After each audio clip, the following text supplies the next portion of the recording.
What up, PJ?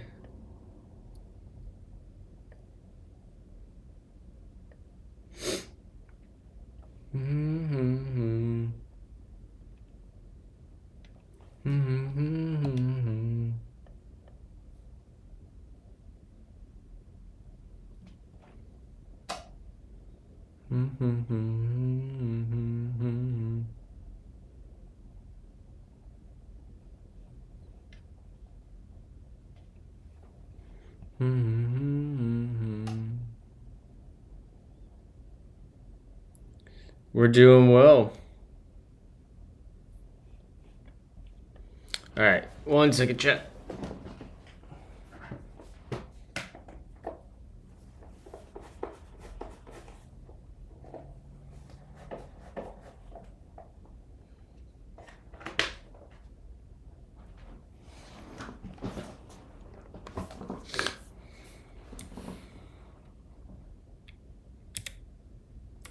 All right, so I want to finish. Well, let me clean my glasses first. I want to finish refactoring this onboarding assessment to use the same store pattern that I used for the prospecting tool yesterday. See if we can fix some of that input lag.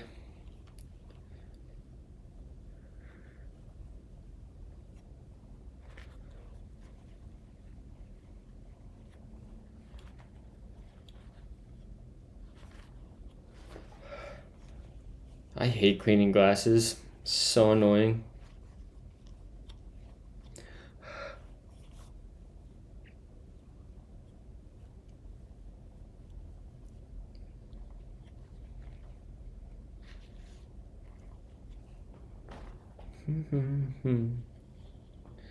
All right.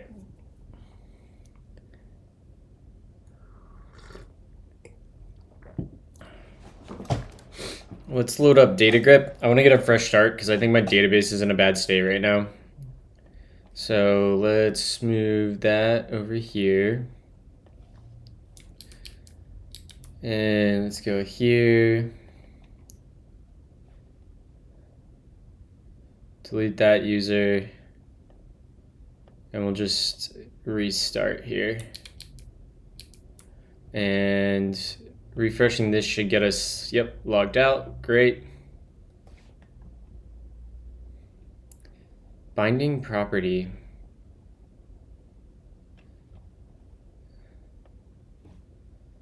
All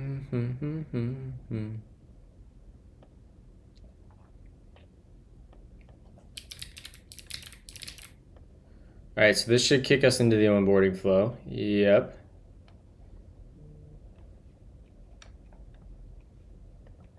I don't know what all these errors are.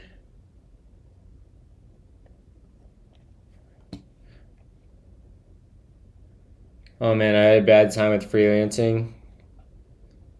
Yeah, it can be rough. It got to be careful. Got to protect yourself. You also got to protect the client.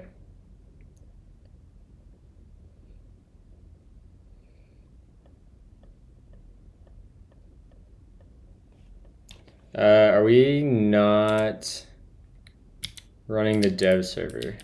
Let's restart it.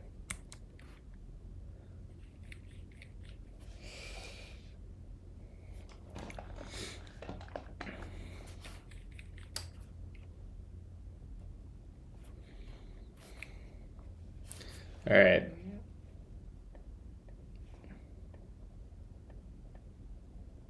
Ownership invalid mutation. Mutated a value owned by page.svelte. This is strongly... Okay, so that pattern doesn't seem to work.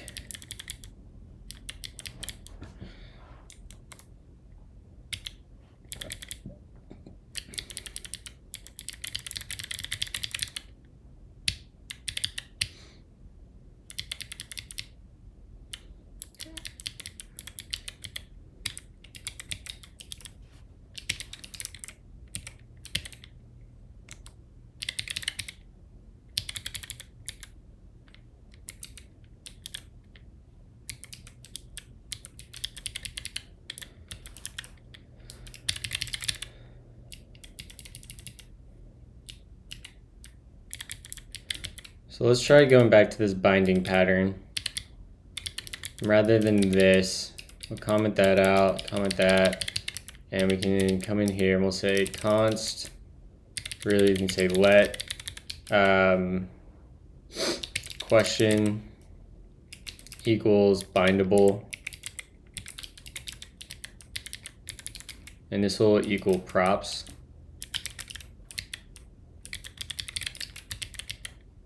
Then we can delete the store.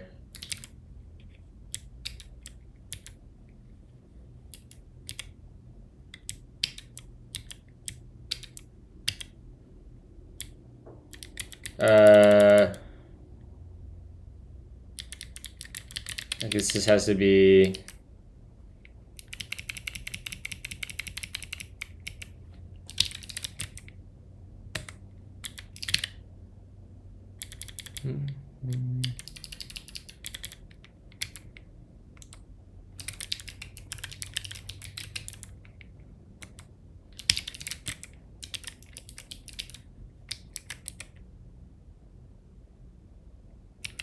what is the name of this type? Onboarding.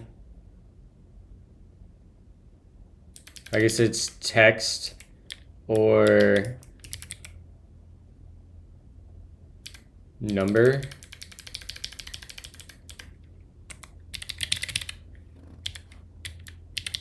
And then we say this is going to be props.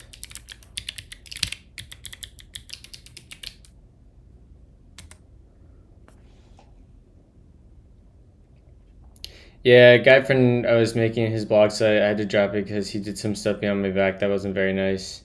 Even after I gave him progress updates, I was pissed. Yeah, that's why you gotta have contracts.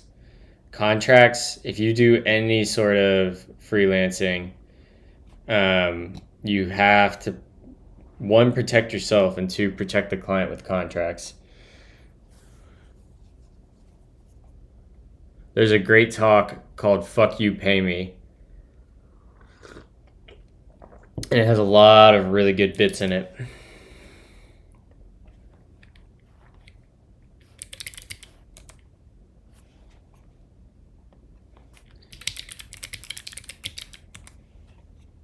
This talk is, for anyone that does freelancing, this talk is a must watch. In fact, I'm going to tweet that.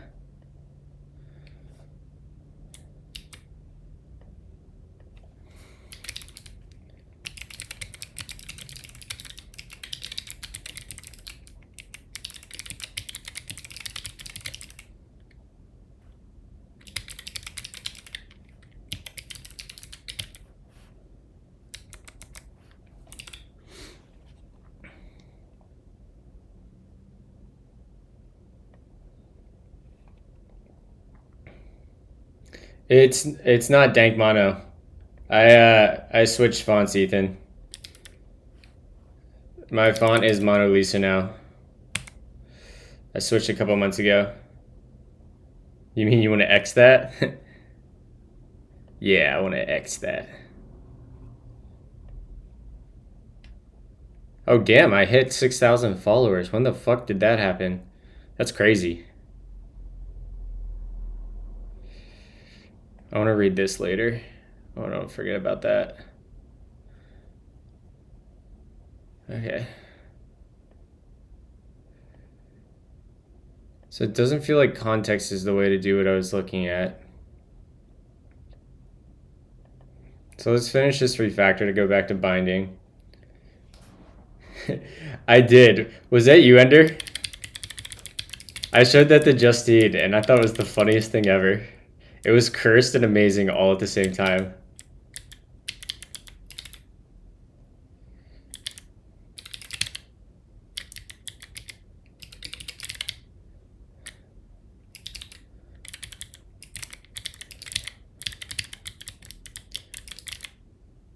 All right, that seems reasonable.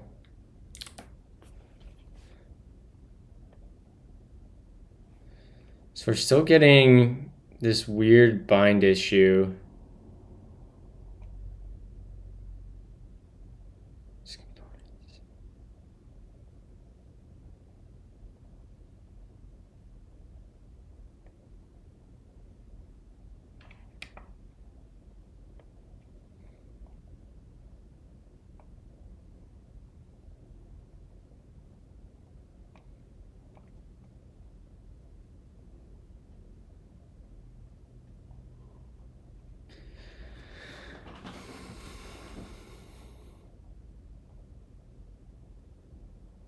Okay.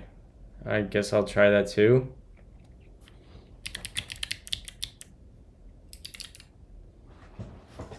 Got a job interview today for first actual dev job. Let's go, Owen. Hell yeah. Is it a technical interview or just a phone screen? What kind of role is it?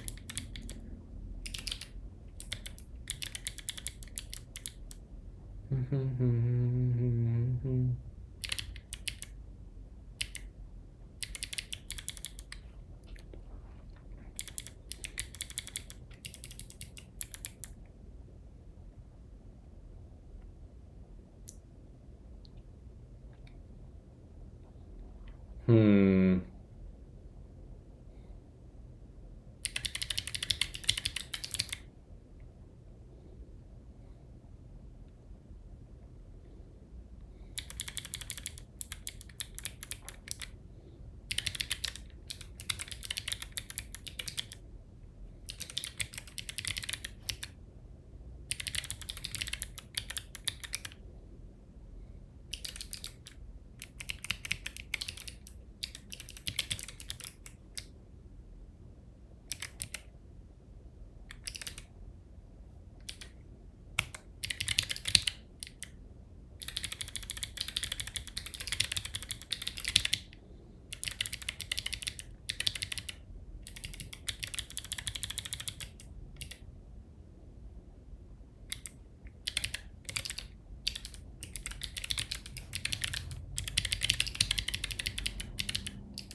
Oh shit, this should be I think that should be this.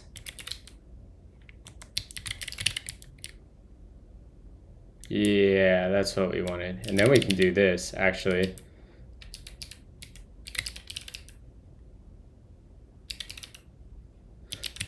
I still don't understand why my LSP picks halfway down the list.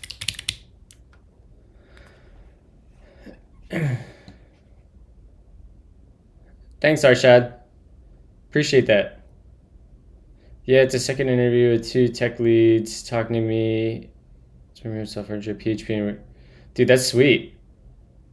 I'll keep my fingers crossed for you today, bud. My OCaml HTML template is finally mostly usable. It's basically Elixir. Oh, sick. Let me check this out. Copy link. Actually, let me just open that. Good eye, sniper. You shoot, you run. Throw a star on this guy.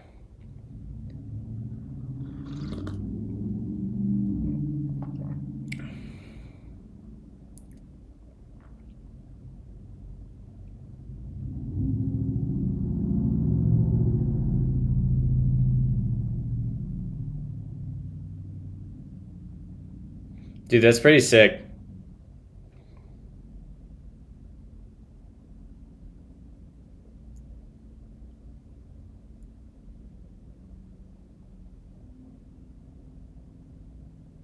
This is actually pretty dope. This would be fun to write HTMX with.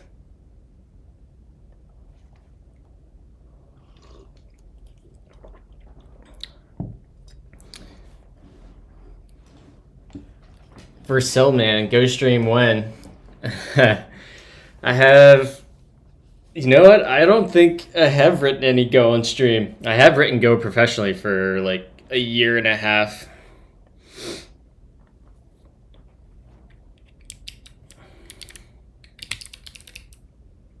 Does anyone know why this is happening with my LSP? It's like automatically going like halfway down the list. It drives me absolutely crazy. Oh yeah, didn't we figure this out? I think it's because... No, I don't remember. I was gonna say it's because the SvelteKit LSP is slow and the results for suggestions load asynchronously and come in later. I can't remember if that's actually what's happening or not.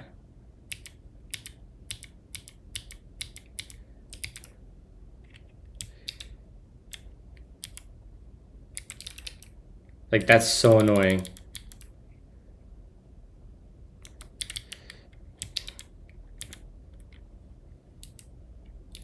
The test, I guess, would be to try in the editor that won't be named.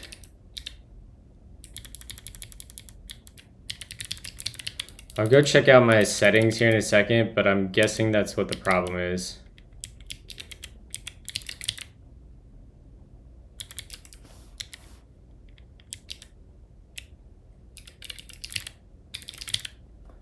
All right, so we got that, and then in page dot Svelte, I don't think we need to set this context anymore. And this is going to become assessment ID. This will become onboarding assessment.id. Eventually, you can move that into the store, probably. So we don't need set context anymore. And then we want assessment to equal store dot assessment. We want to bind that. So actually, let's go ahead and rotate these. This will equal bindable.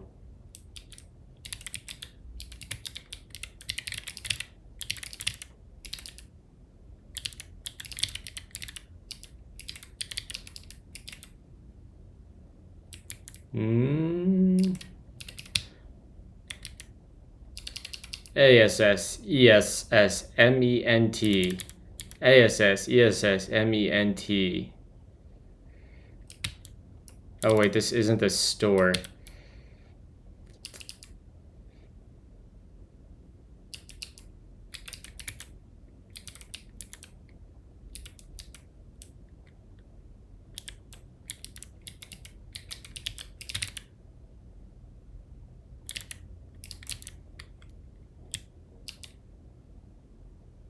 Store is updated, but it is not declared with state.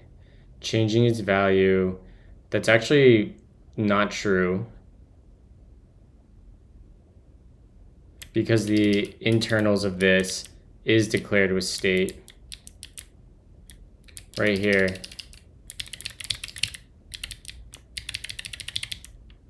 I should be able to do like an inspect on this dot state.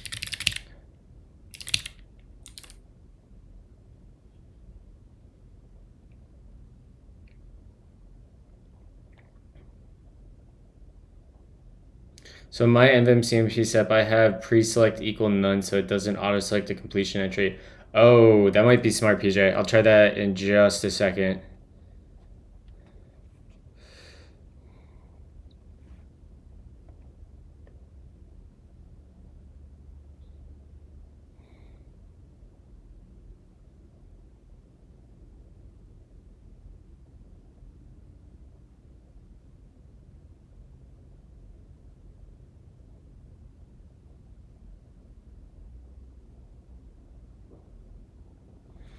I don't understand this error message.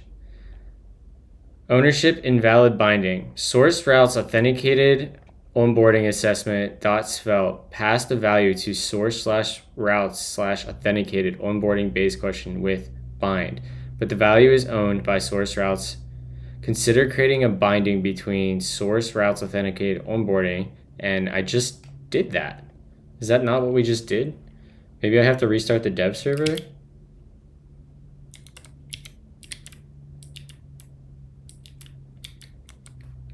Fun run build.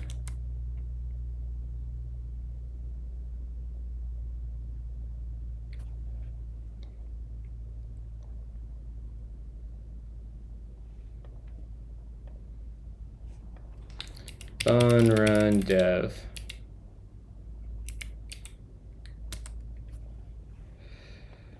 Again and again. Good morning, JD. New floors are installed. Let's go. Is my dev server just completely broken now?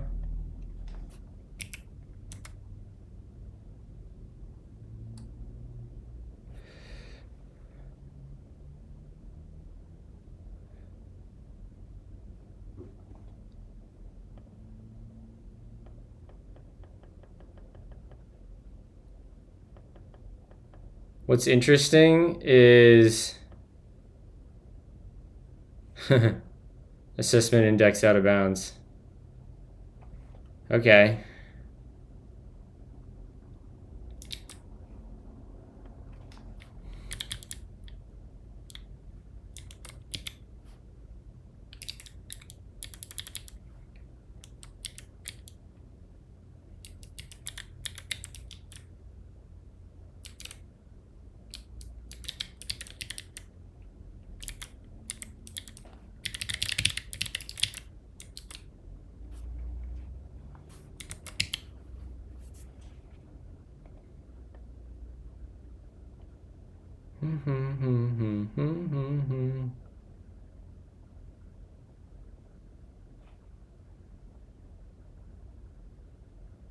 So I have bindings the whole way down through.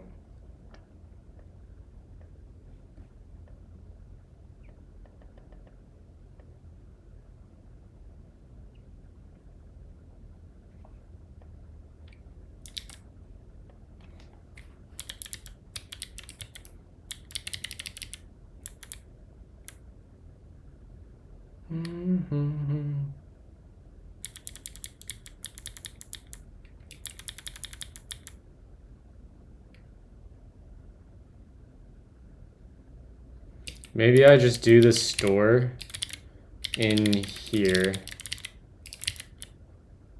And this becomes assessment again. Do that, we get rid of this, and we come over here.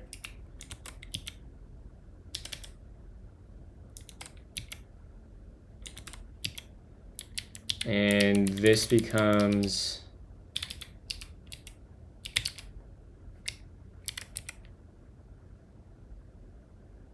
onboarding assessment.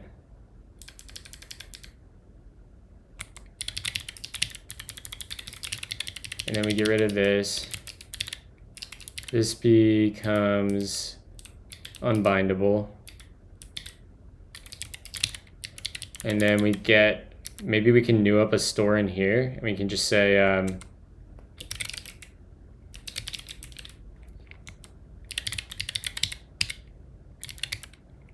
you come in, say const store equals new onboarding assessment store,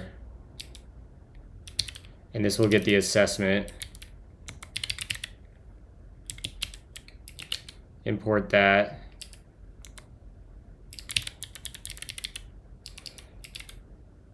And then we can do, this will be that, replace that with that. And this will be store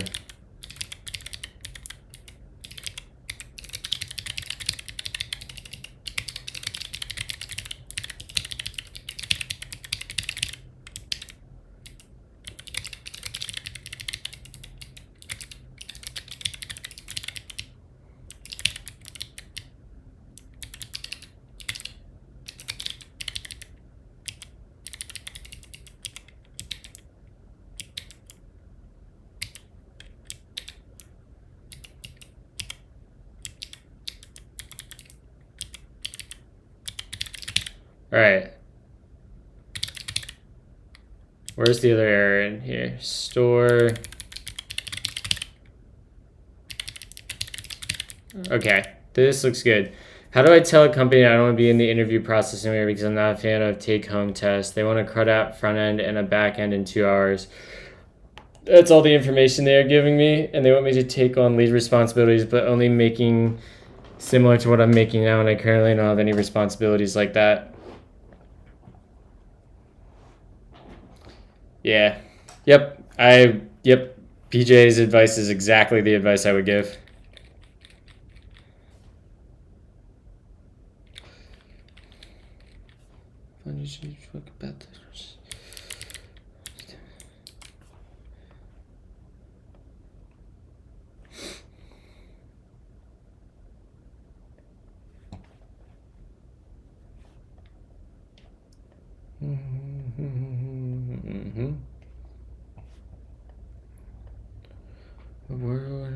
Donald Trump shit. All right, let's fix these problems too. I don't know where these problems started coming from. So we got to go to the sign up card.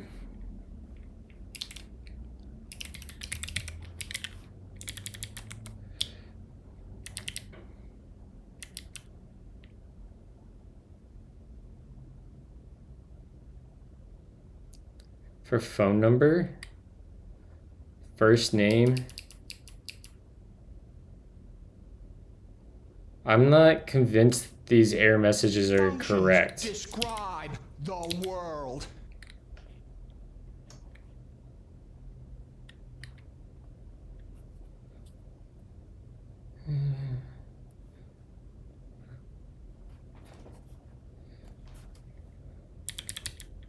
I wonder if this is just a regression.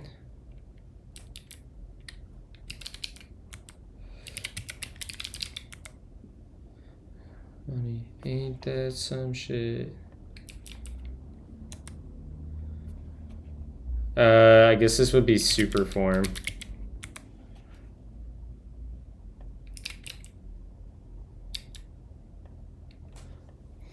Take over the world, watch his haters get mad.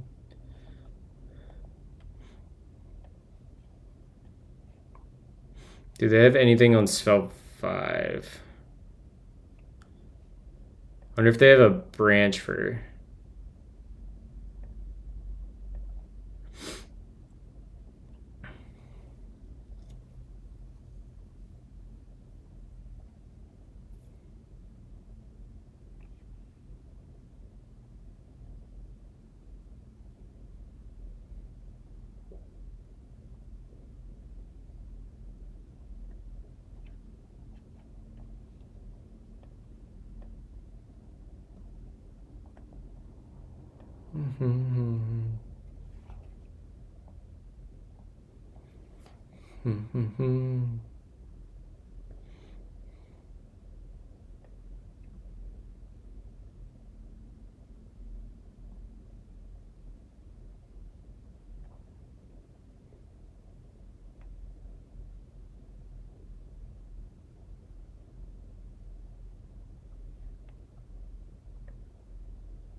Alright, at least I'm not the only person having this problem.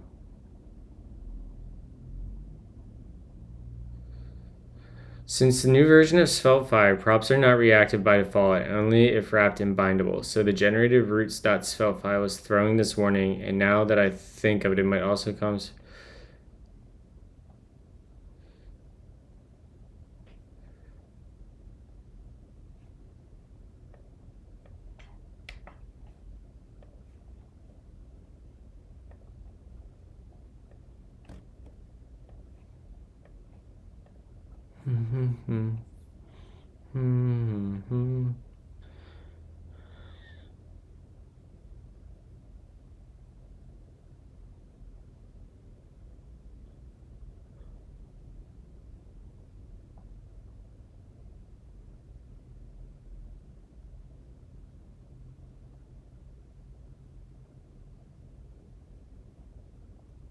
This must be the problem I'm having.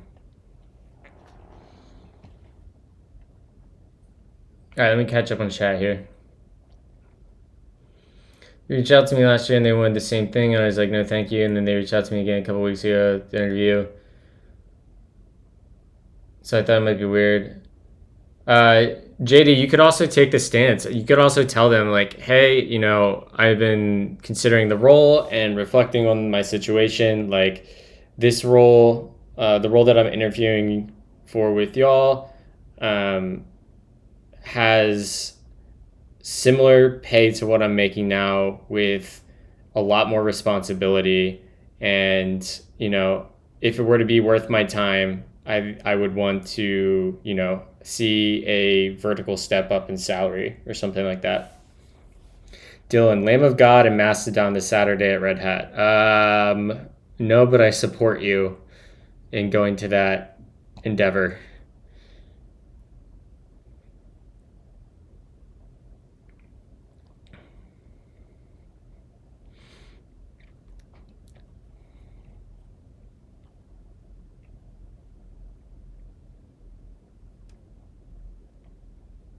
Svelte and run sync.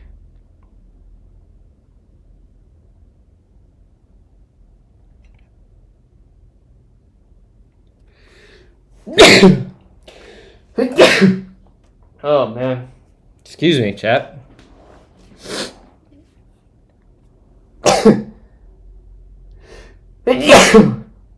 Jesus Christ.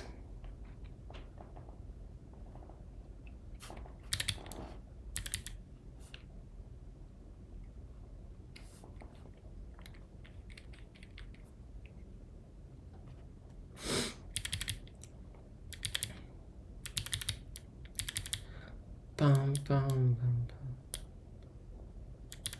All right, whatever. I think this is just erroneous warns that we don't have to worry about.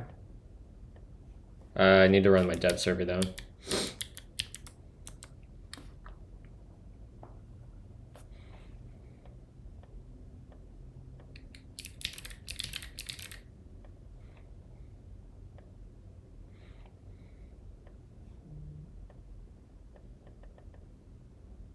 This seems good. All right, so we click next and we get assessment out of bounds. Why would we get that? Let's check if the database got the answer.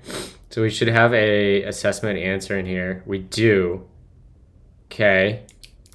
So why do we get a error in here for calling next step?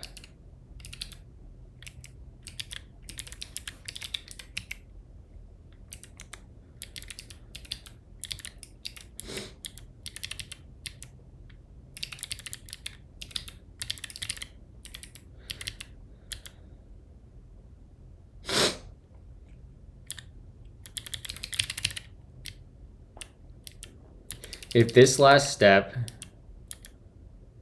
and this dot current question is less than that, oh, this is the wrong logic for sure. This should be if it's not the last step.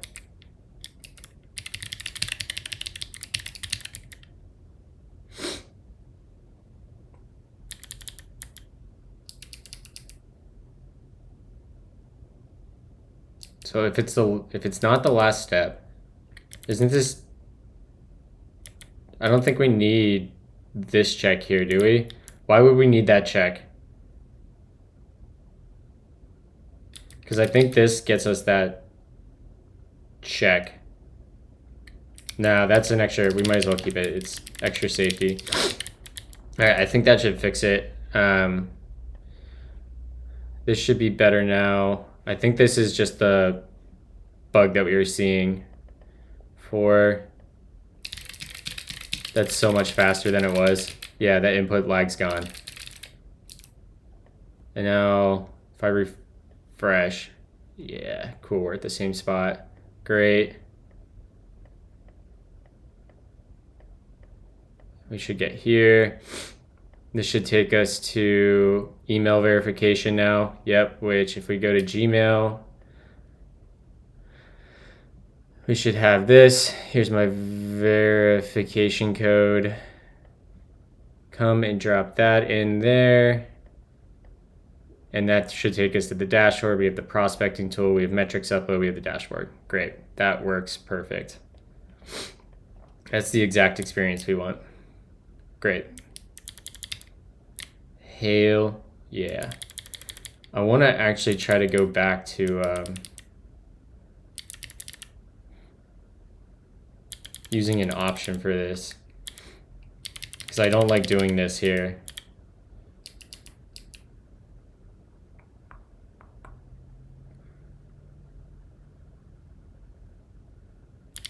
Yeah, so let's switch back to using an option here.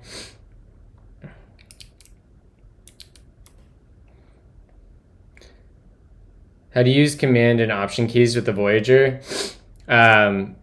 So if you look at my key mappings here, I have command and option as holds. So if I hold B, it's command. If I hold V, it's option. Same on my other hand. If I hold N, it's command. If I hold M, it's option. Let's see here. I have some helper keys over here. I have select all, cut, copy, paste. Do I have anything else? I don't think so. Yeah, I think that's everything. Damn it. There we go.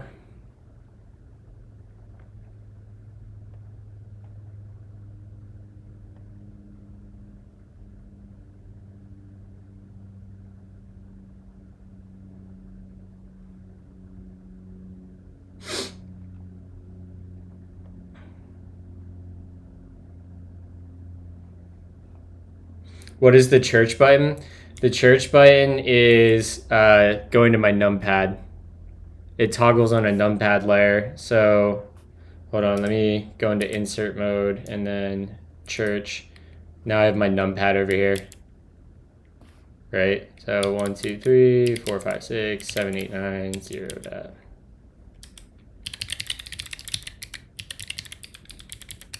And church is named after Alonzo Church. All my layers are named after prominent computer scientists or influential people in tech. So like my Brahm layer is named after the guy that made Vim.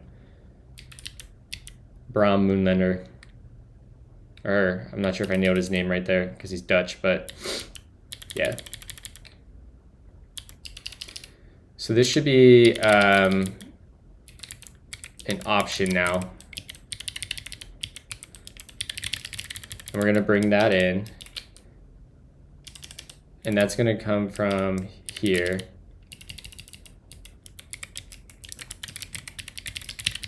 And then this will be option.none.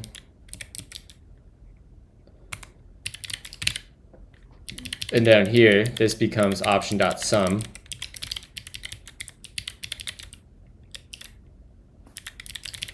And now we have to do unwraps, which these should never happen. Unwrap, assessment. Down here, this will be state.map. And this will be state. This is now a function. And we'll say state.assessment is, I guess this has to be in a function body because we're going to have to return state. We'll say this dot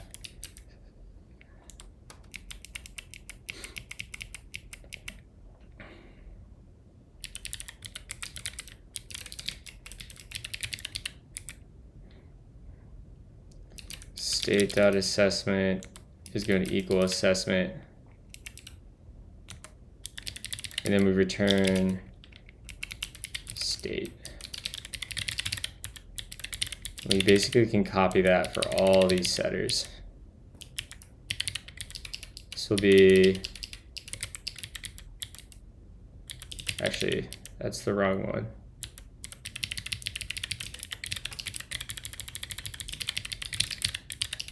This will be an unwrap.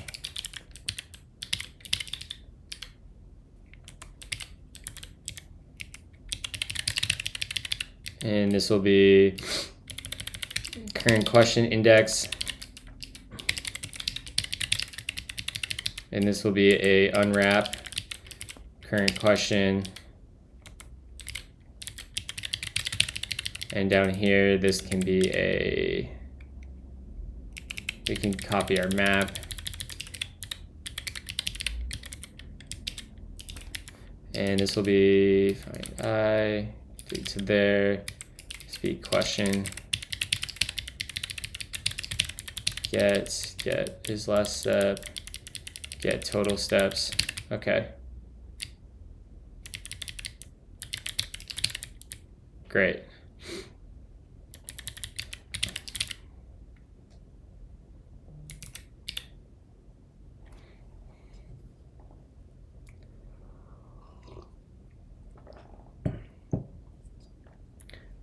Oh, do you have any tap dancing going on in your base layer? Also, hi. What do you mean tap dancing? Like the one-shot keys or whatever they're called?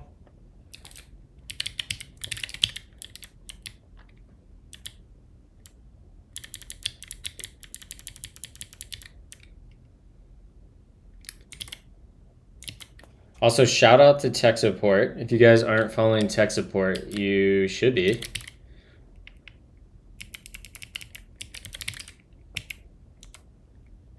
What up, Bayless?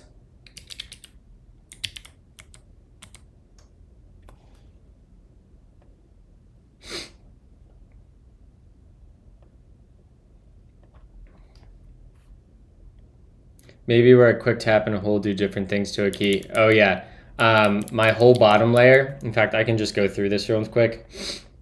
I really need to record a video on this. In fact, maybe we just do that right now. Let me add a marker.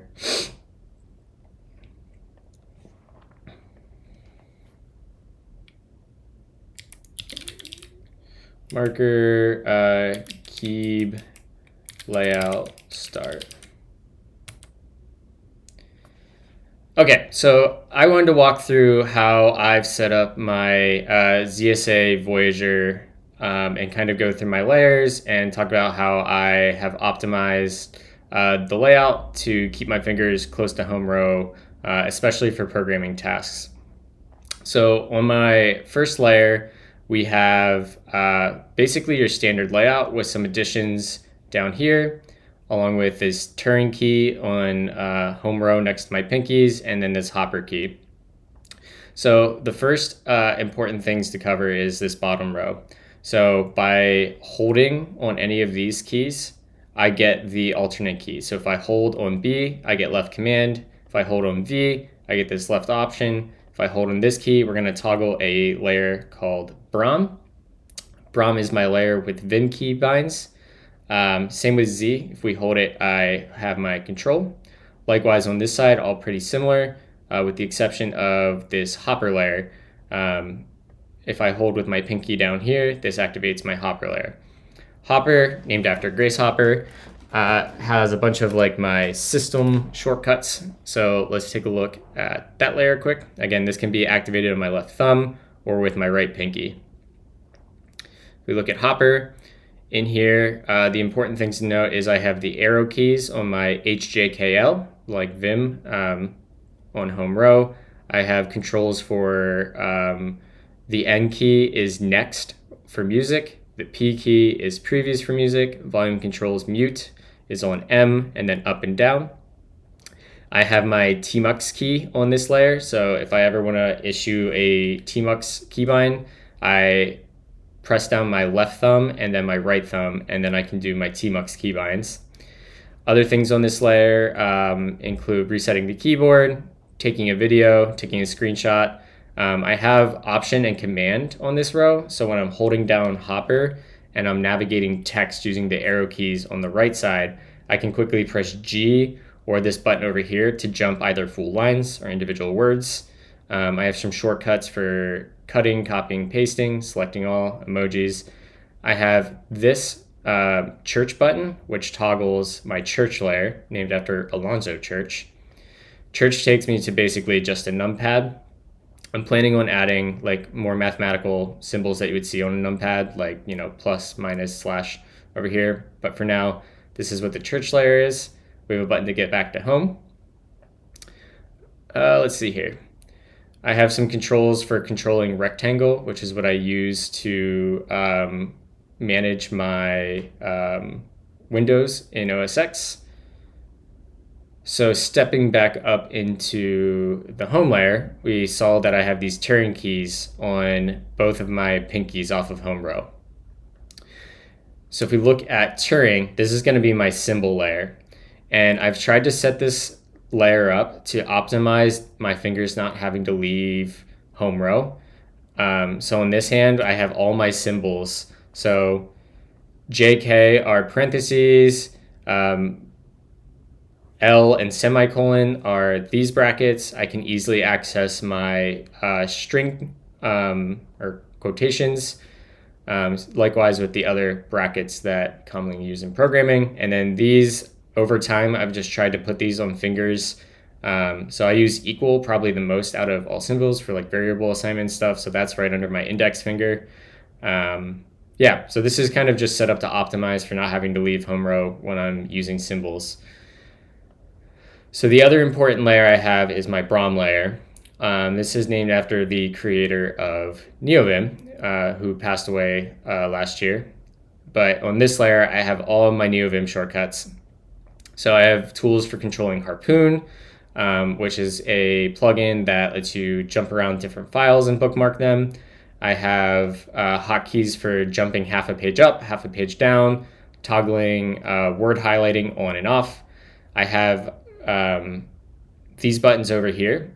So if I activate the Brom layer with my middle finger on my right hand, I can easily jump through all of the errors or diagnostics in my editor by holding my right middle finger down and then pressing WED. And if I want to go in the opposite direction, I can then press my pointer finger down on the Lovelace layer, which is the almost exact same layer as Brom, just these become the opposite direction for going through diagnostics. And then the other important bit on here is just vertical split. That's basically everything. That's how I set up my ZSA Voyager, and you can find a link to my setup in the bio. All right, we'll throw that on YouTube. Oops.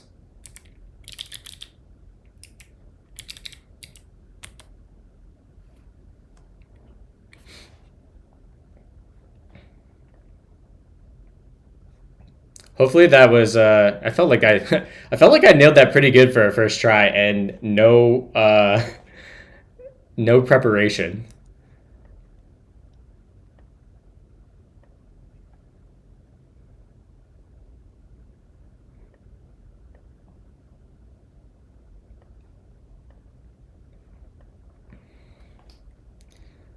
Yeah, I know.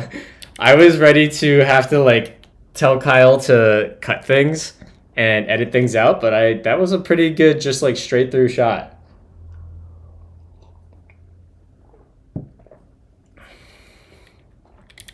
I am actually very impressed with myself there. Okay, so we've refactored this to use our option type. So let's hop back over to our page.svelte. Make sure this is still good there. That does look good. We can come into here. We construct a new store. Like we can just, I wonder if we could rename this to state rather than store. We'll keep it store. That seems like the Svelte convention. This all looks good. I love this. I added a match function onto my results and my options. I love this pattern right here. Like this is super, super nice. So next step returns a result that can have an onboarding assessment question or a string error, and then I can just match on it and handle it. So nice.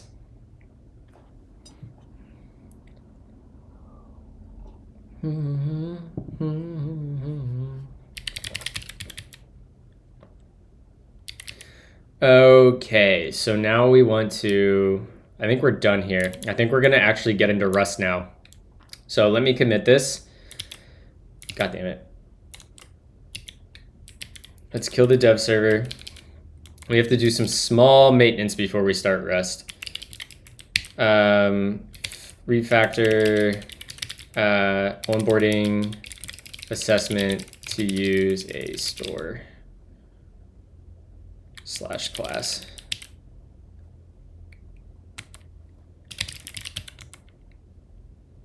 Okay. We need to go update our schema because we don't need these prospecting tables anymore. So we can get rid of this. All of that can get gone. And let's run a migration for that quick.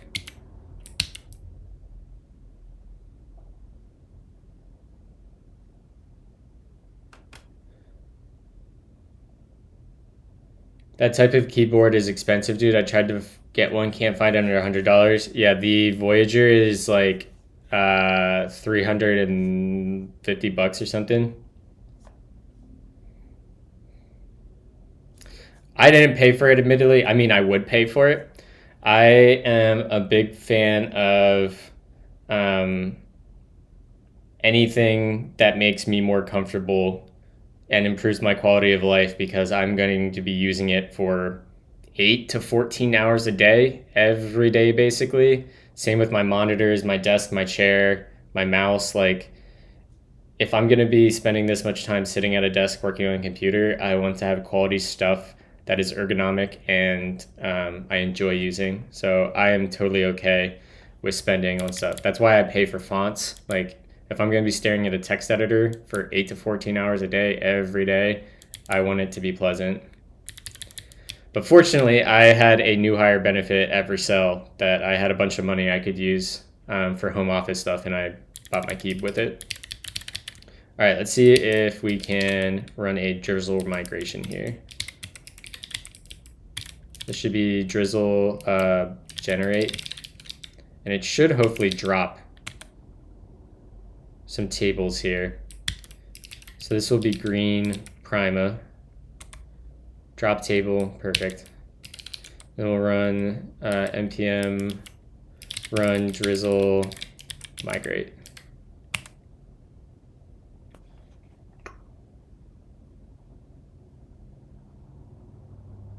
I might just have to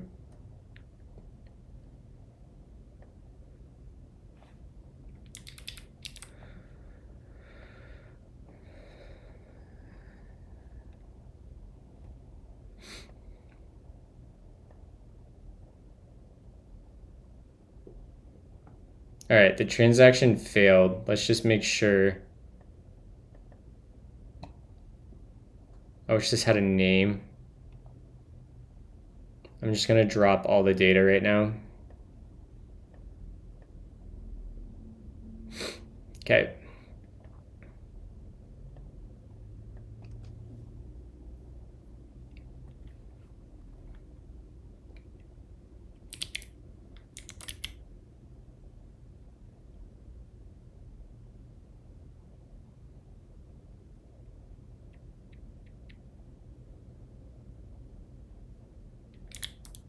All right, let's try running it again.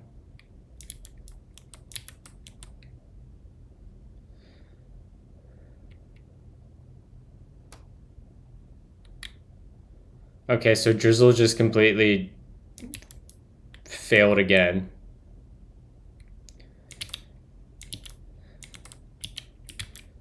Drop table, what is the correct syntax for cascade? Drop table cascade.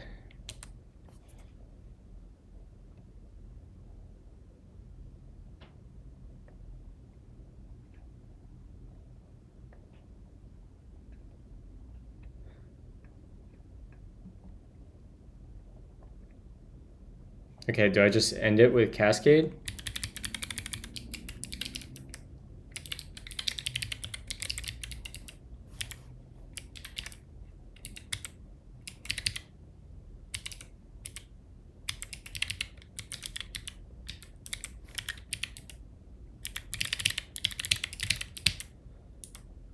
How did I get two the same?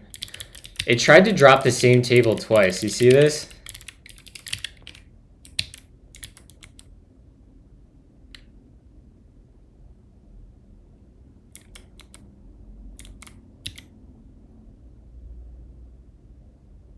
All right, I think it actually worked. Oh, did I not? Oh no, did I fuck up my own?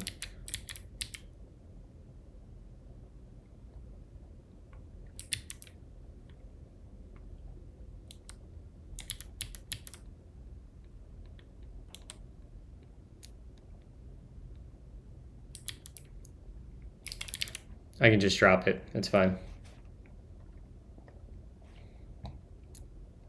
And the cascade might have got it. Yeah, cascade got it, that's fine. Oh no, it didn't. Whatever, we'll just drop it.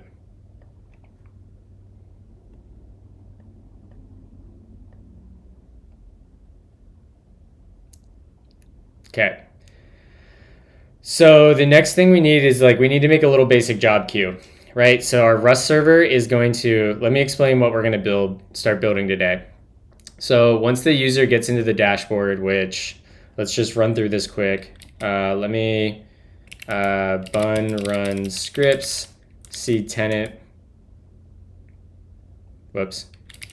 That's not what I wanted, actually.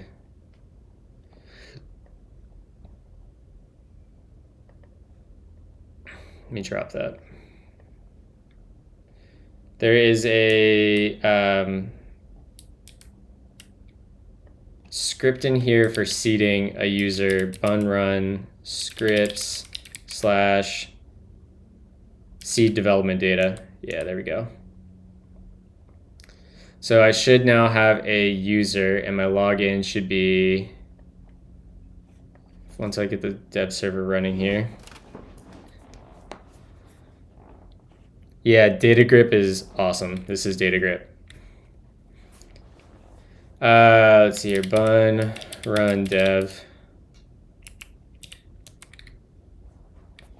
Come in here, I should be able to log in. It should be Dylan.Mulroy, and then the password is project -bucket list -1 2 3 4 5 exclamation point. No, it's not. I should get an error state in there. Let me blur my screen quick.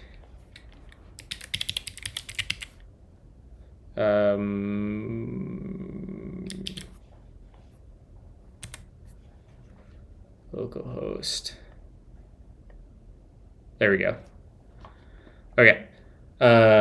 So what we're doing right now is when a client comes in, they have to upload monthly performance metrics.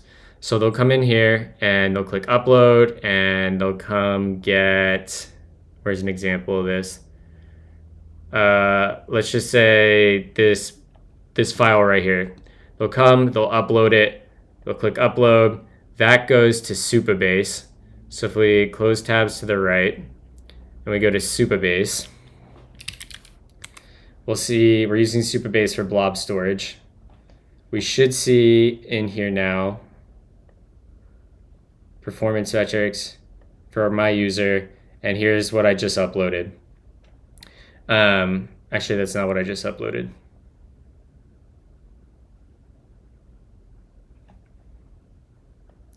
We'll have to see if there's a bug there, but it'll upload to this blob storage. And when we do that, we're going to put a job into a Postgres table that's going to serve as a job queue.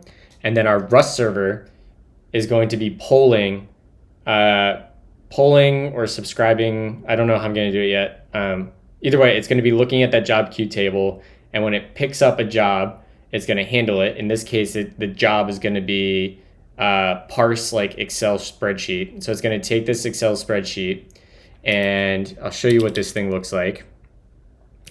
Where is it? Sheets. Yeah, this guy right here. So this spreadsheet that gets uploaded basically looks like this right here. And we are going to parse this data into our database.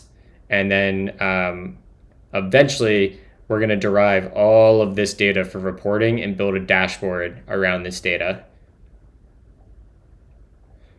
Fucking love CrabRave. CrabRave makes me so happy because it reminds me of Coppinger.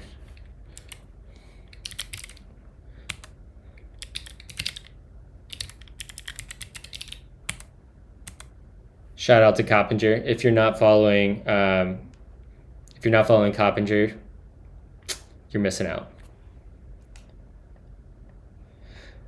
Okay, so that's kind of the premise of what we're building, but I need to debug what's going on with this upload right here, because I didn't see any logs here that something went wrong. So let's go back here and see if we can upload. We have a CSV. Click upload. Nothing, it did happen. I need to add a toast library too. That's okay. So we got user, we got that. Okay, we got it. All right. So let's go in and add our job queue table. So let's come to schema, and we'll go there, and we want to make that. So let's grab a simple table here. In fact, we can just grab this one. And this will be a job queue, I guess. Job queue.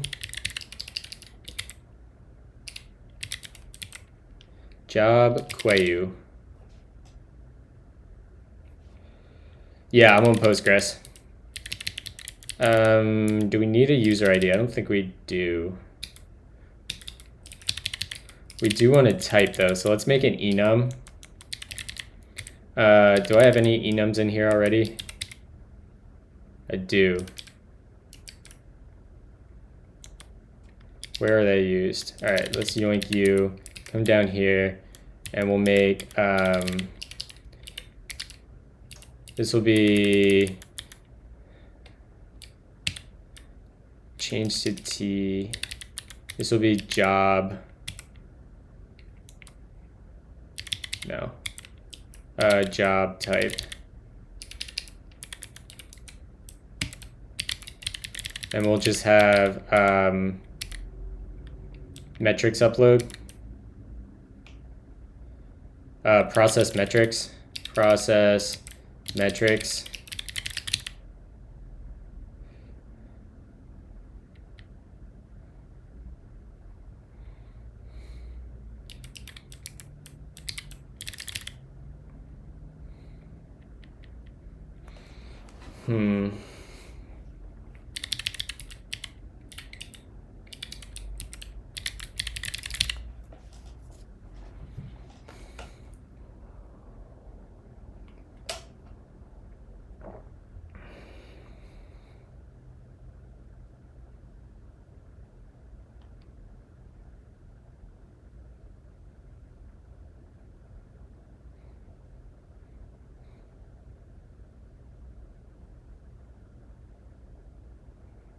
We need a way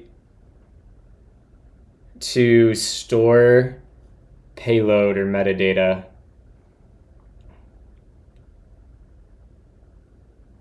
Why don't we just use a JSON column? Right? That seems fine. That seems like the easiest, simple approach. So let's, because the other way we could do it is we could have basically tables per job type, but that seems overcomplicated. So let's go to, what are we using? We're using Drizzle.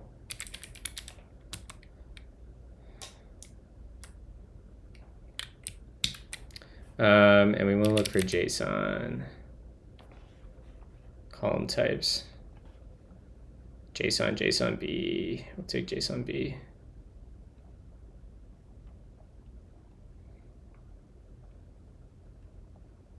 Okay. So we'll say type will be job type. And we'll say this is going to be type. This is going to be not null.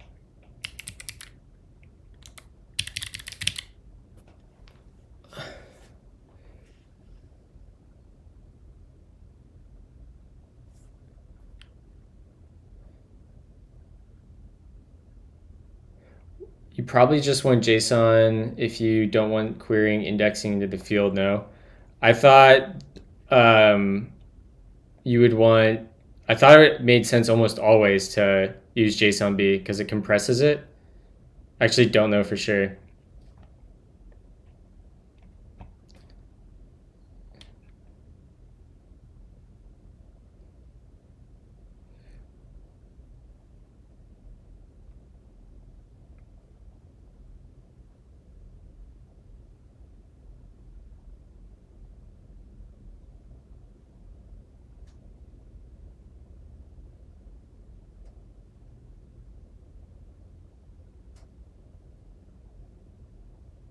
So reading this, it seems like for most use cases, JSON-B would be better, other than for maybe write-heavy workloads, which the scale of this app is teeny tiny. So, oh shit. There we go. Thanks, Kraut.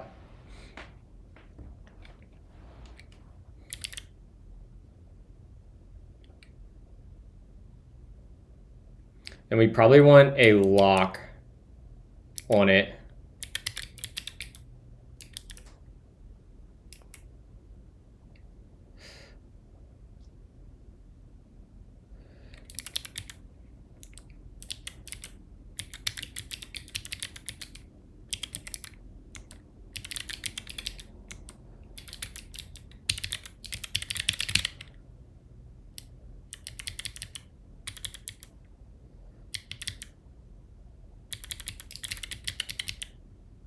Do we need anything else on our job queue table? So we're gonna need like a janitor service too. In fact, we should have the world. this should be a timestamp actually, rather than a boolean, because we can derive if a table's locked if it has a locked at timestamp, and then we can use a janitor service that basically like runs maybe once every minute that scans the job queue table for any rows that are locked and have been locked greater than a minute ago. We'll unlock them so the jobs get put in a place to be reprocessed. Or we could put them in a dead letter queue or something. But that's how we'll use locked. That works for me. Process metrics. Process metrics upload. All right, let's run a migration then. So we'll come down here. Let's add.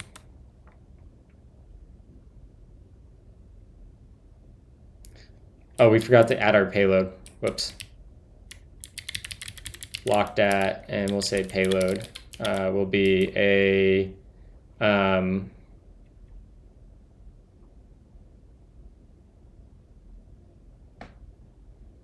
JSON-B, and this will be payload. And I guess payload could be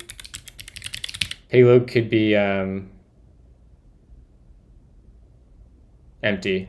I think that's fine.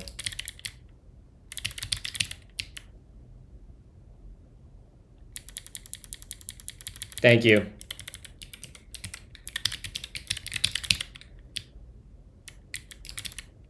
What up, Roasted?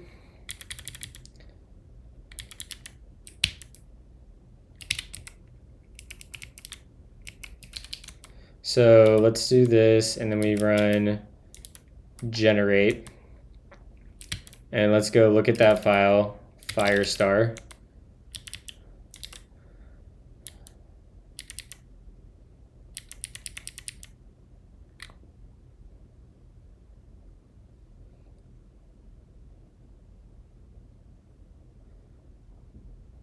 I'm doing well, Roasted. How are you doing?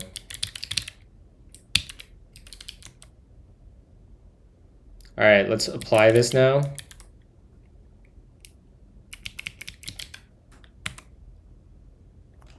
All right, cool. So we got that. So now we have a way to asynchronously do some work here. This is going to be cool because we can set up a couple jobs. We can set up our email job too.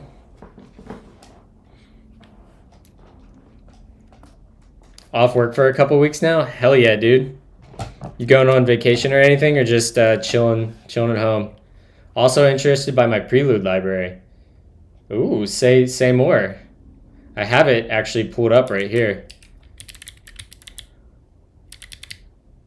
I just wanted I wanted something that was, I end up making all these things, some form of these, in every project I use, no matter what the size is. And if it's not a big enough project to warrant pulling in effect TS, I just wanted an easy way to get the stuff I use all the time.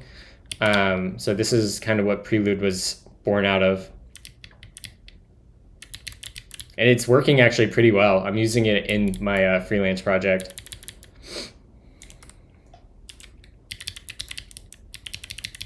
So let's add another job actually. Let's go to schema, and we're going to add another job type, and this is going to be send verification email. And we can move that to Rust too, right? So let's come back down here, chisel generate. Let's go look at Darwin. Great. And then we run migrate. Great. I've never attempted using result option types in TS yet. It's so much nicer, Roasted. Let me show you an example here. We're using it in, the best one I can show you is my store. Yeah, right here.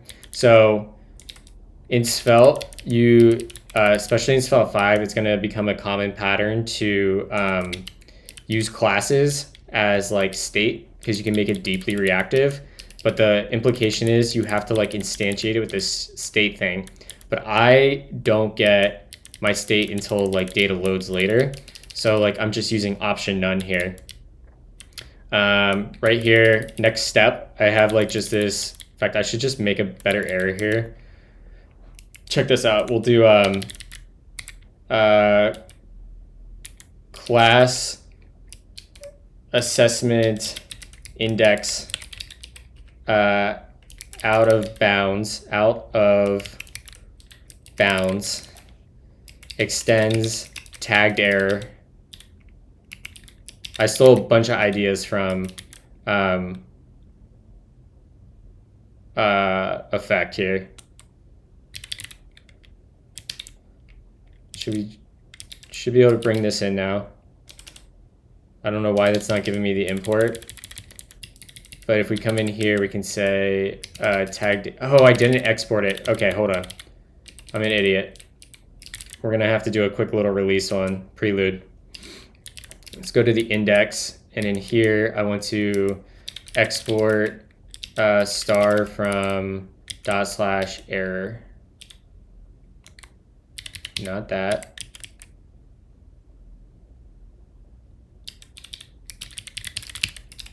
Oh, wait. Hold on a second. Did I do this on my work laptop?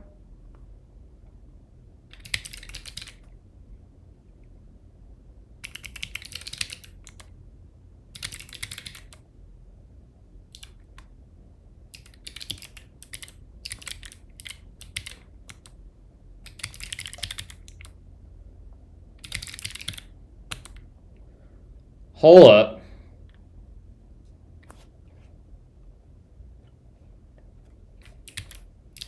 All right, there we go. Now I should have a tagged error. Yeah, I made this little abstract class.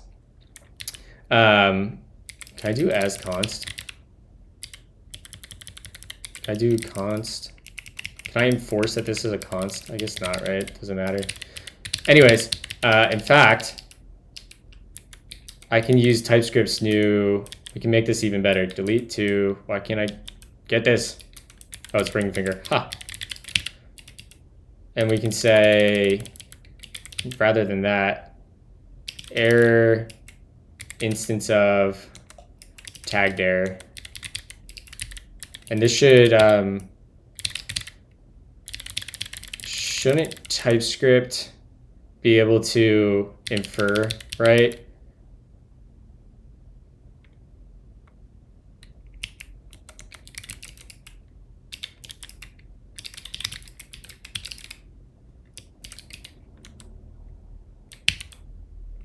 This would be not a new tagged error. Let's just say this is going to be, we can do this in another file. So let's go over to index, and we'll come in here, and we'll say const e. E is an error, and we'll say new, I don't even unwrap error. Yeah, we'll do that. And then we should be able to come in here and say, if is tagged error E, should be able to come into here, and now E should be a tagged error with TypeScript 5, right? Or 5.5. No, shouldn't it infer? What is my TypeScript version?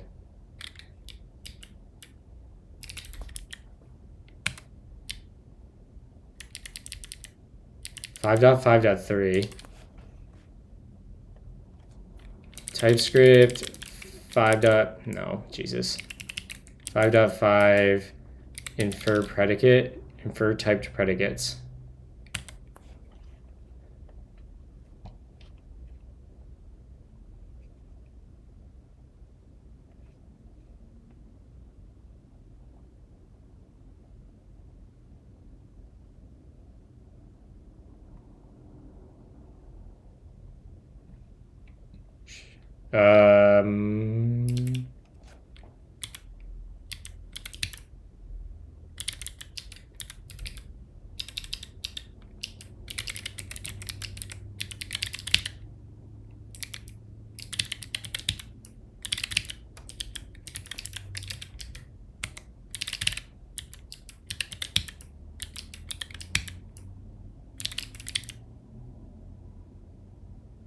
You shouldn't need to.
What are the limitations here?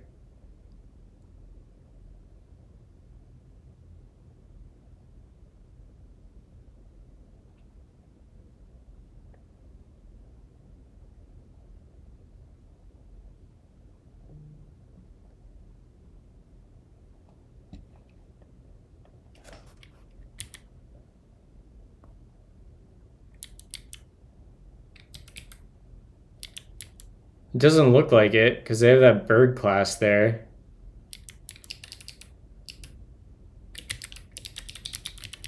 Right, like it should be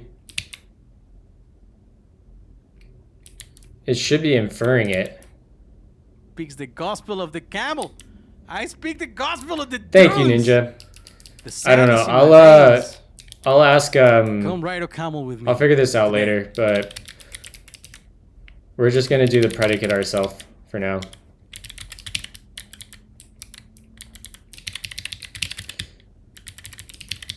Let's go ahead and publish this, which we have a whip command. So let's go ahead in here and do some git surgery.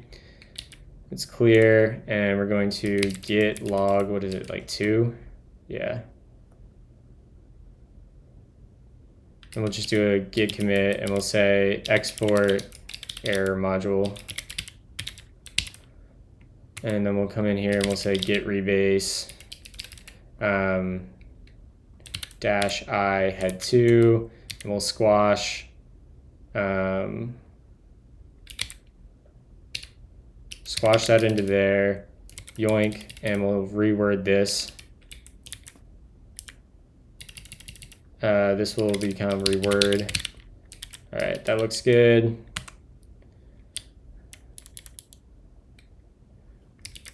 Export error module.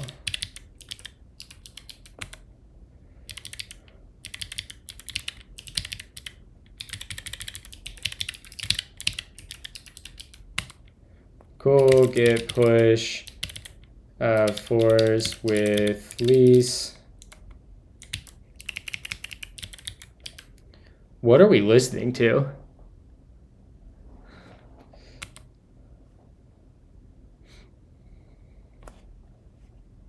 I can't even read it on the screen. Did anyone request this, or is this just like naturally coming through the playlist because you guys have...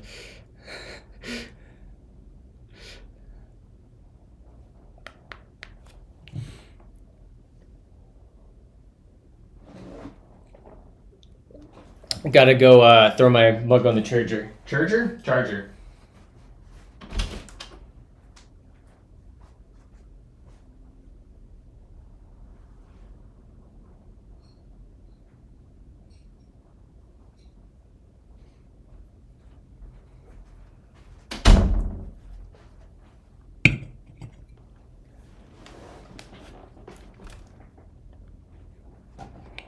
All right, let's see what's next.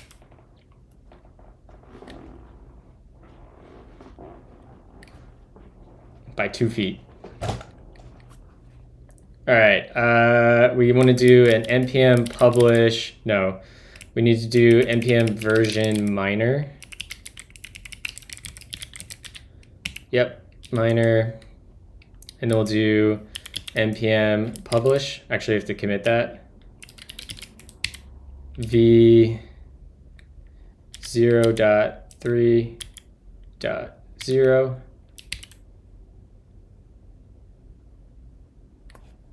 What? Did I miss something? Casually dropping requester data? Oh, did I again? Dude, Kraut, go make a pull request. Go find my bug for me. I don't know why it's dropping that.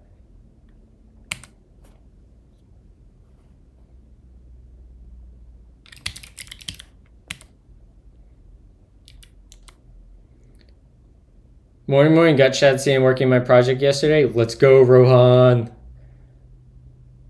I really am excited to play with Shadcn and charts, and I hope that it is either already ported into the Svelte kit or does quickly, or maybe we'll just have to do it. npm publish.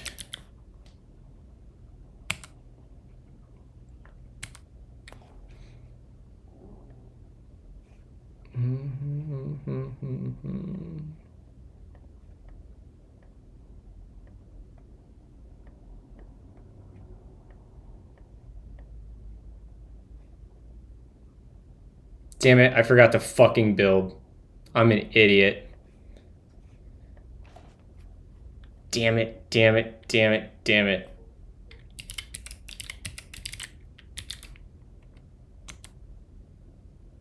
Can I republish? I think there's like a grace period of publishing. Nope, I gotta bump it. npm publish. I have to bump the version. That's so annoying. drink.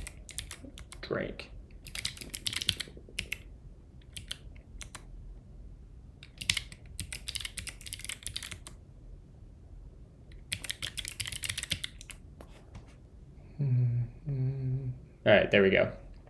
All right, so prelude's published. That should be good.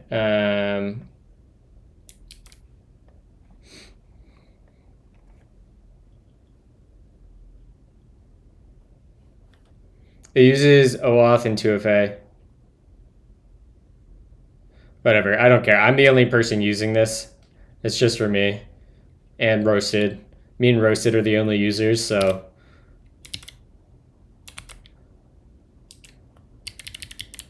Now we gotta go to our package JSON and we're going to update the version of, where are you at? This will be 4. Functions Drank. describe the Drank. world. In fact, I can just make this star. I always want the most recent version. I control it. Sue me.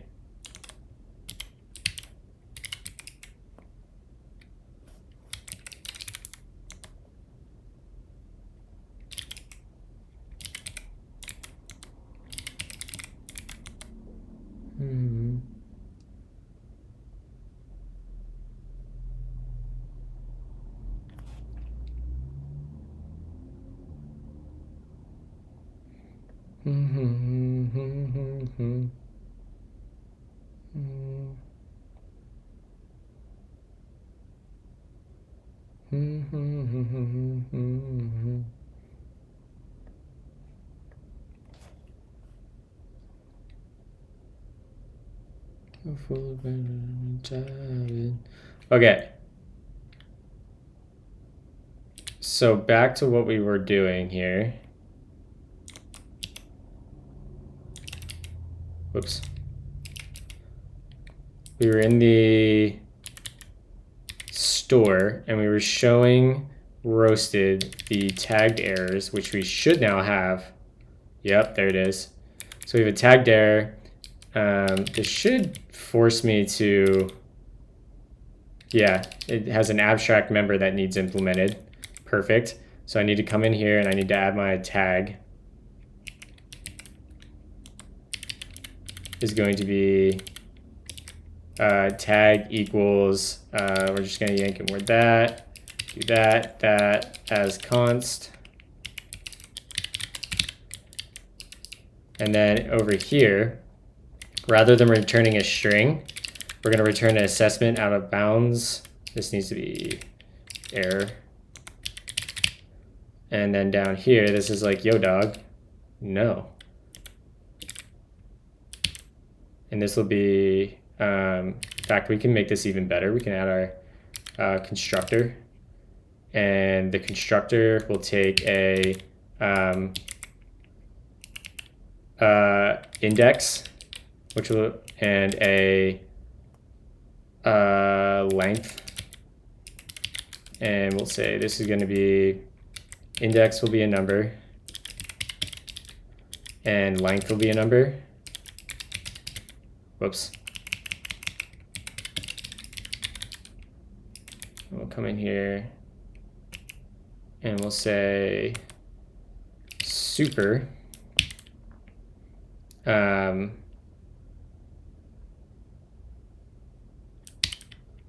attempted to access assessment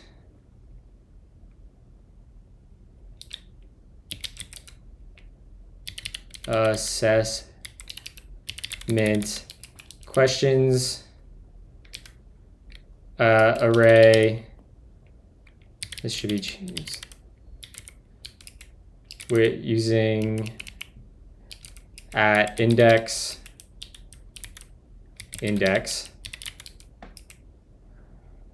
but the array was of length. How's that for an error message?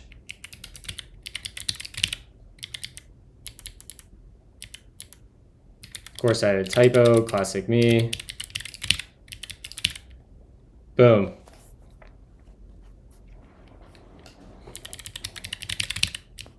Now we have this nice error. And we say new assessment out of bounds error, and we pass it. Index is going to be this dot current question index. And length will be this dot total steps. Boom.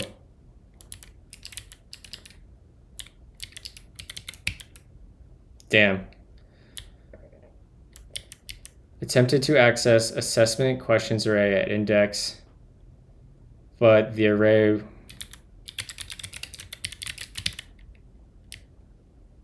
now we have this nice typed result here. We can either get a onboarding assessment question or an assessment index out of bounds error. Beautiful. It's beautiful, chat.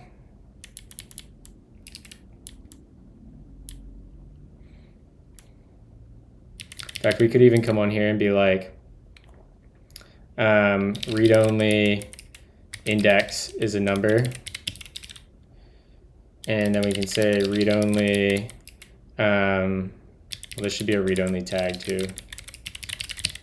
Read-only length is going to be a number. And we'll just come down here and say this dot index equals index. And this dot length is equal to length. And then I can get that out of the error. I'm on the East Coast of the United States, so it's I stream from 7 a.m. to 10 a.m. and then I do my day job.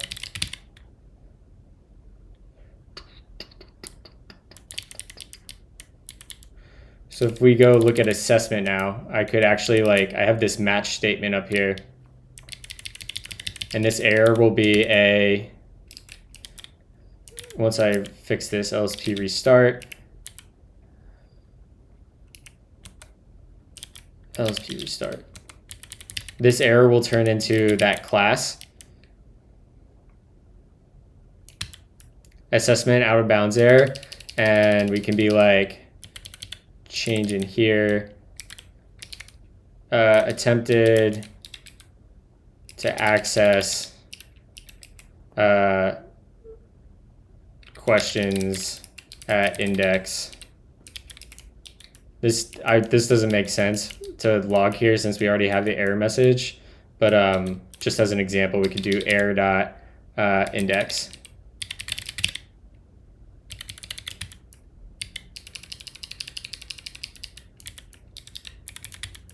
Yeah, and it's all strongly typed. Okay, at Vercel, do you do back or front? I do both. Almost everyone at Vercel is full stack. Zygon, I actually just recorded a clip earlier going through my entire layout, but it is public. Let me grab you a link here.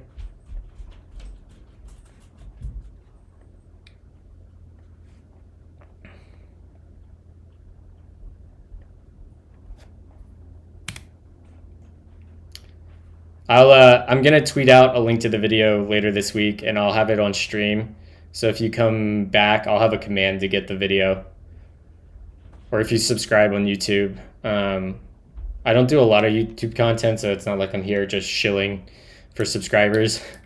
Just genuinely if you want the notification of the video going up. What happened to the Moonlander? We're gonna raffle it off. I'm still trying to pick a charity.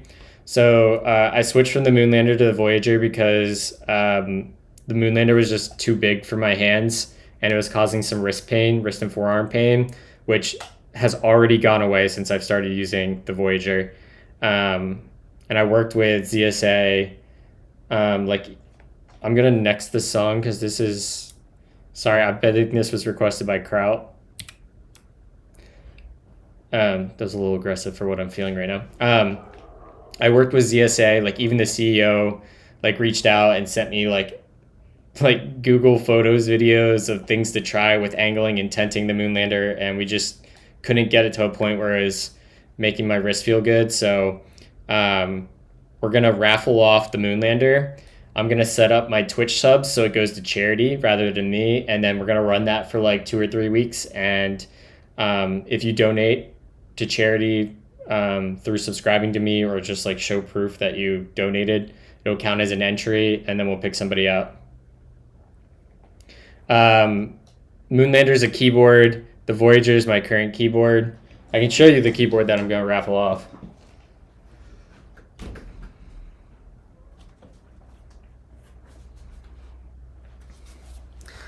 So both are from ZSA. They're split ortholinear keyboards. They're both like $350. But this is what the Moonlander looks like. Right here. It's split. I have it modded. It has glorious pandas. It has foam and the painter state mod. It's been used for about a month, so lightly used. And the CEO, he's gonna work with me for whoever wins the raffle. He's gonna transfer the 2-year warranty to them, which is normally not a thing because if you sell your keyboard second market or whatever, it voids the warranty. But because I've been working with him, he's gonna transfer the warranty to whoever ends up winning because he's a fucking boss. They have a really good return policy, PJ.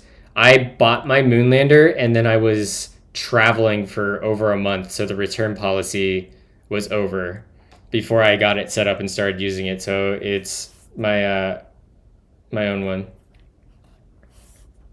The Moonlander comes with palm rests out of the box. I use for my Voyager. Oh wait, you said the Voyager palm rest. No, I bought these ones off of Amazon to use. And they're working super well. I tried using them with the Moonlander too, and it just wasn't meant to be with the Moonlander. I don't know, PJ. I think if you reach out to their support team, they're excellent. I will be a ZSA customer for life because of the treatment I got from them. They went so far. The fact that like the CEO was reaching out to me, like the CEO like followed up like on his own time to ask how I was doing, and yeah, it just blew me away. I'm a huge fan of their company. I will shill them for the rest of time.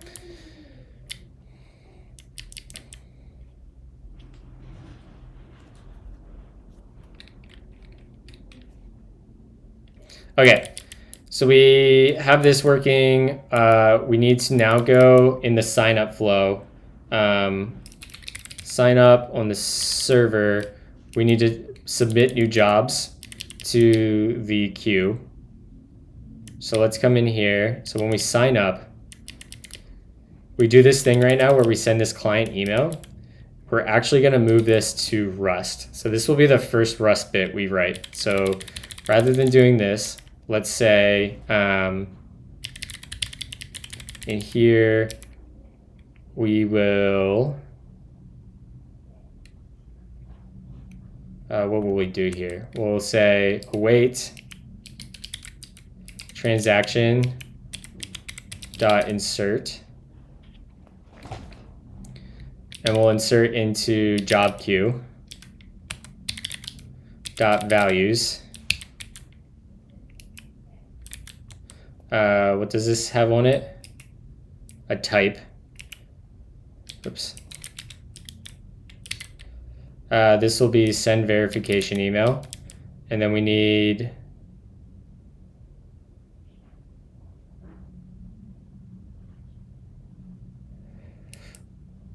we'll do a payload. For now, we can generate the payload over here, I guess. No, that wouldn't make sense. Maybe this doesn't need a payload. What else does this take? Locked at. Yeah, it looks fine. And then we can delete this for now, or at least comment it.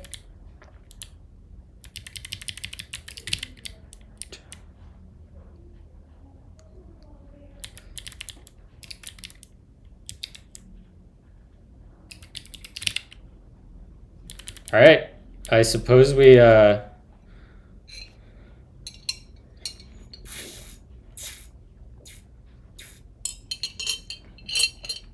okay, both Voyager and Moonlander are from ZSA, same company. Yep, exactly. And I find the Voyager more comfortable. Yep, 100%. It also feels, not that the Voyager feels cheap by any means, but they moved to using like a metal case for the Voyager rather than plastic, and it just feels a little bit nicer. Prisma and Drizzle, which is better? I think right now, I think I like Prisma more than Drizzle after having used both. I like a lot of the API of Drizzle. It's just the migrations need a lot of work. Yeah, I would just say the migrations need a lot of work. All right, let's spin up a Rust project. This is gonna be a journey, y'all. All right, we have to move this. We have to move into like a mono repo now.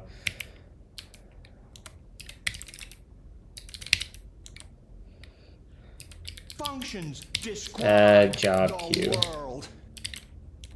Oh, we're rusting, baby. It's Rust day. Nah, I would sooner write SQL myself than use a service.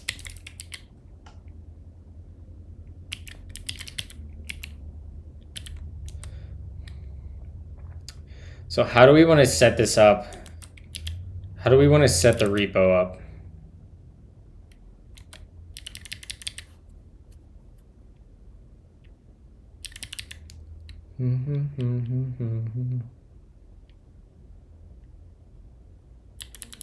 Let's say we have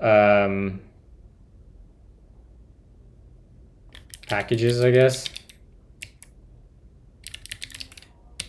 And then under packages, we'll have I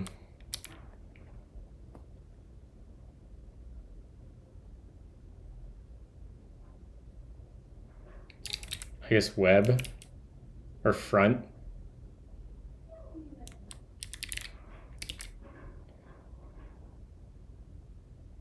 Just call it front, I guess.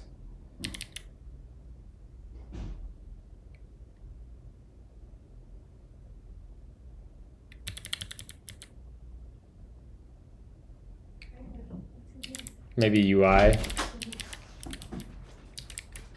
Good morning, Miss Winnie. Good morning, Bodie. Good morning, Belka. Good morning, Justine. Good morning, big man. You say good morning? Did they eat? I can smell the dog food. Oh, did you have a good breakfast? Did you have a good breakfast? Yeah, you're a good boy. Get back, Belka. Belka. Good morning, Bodie.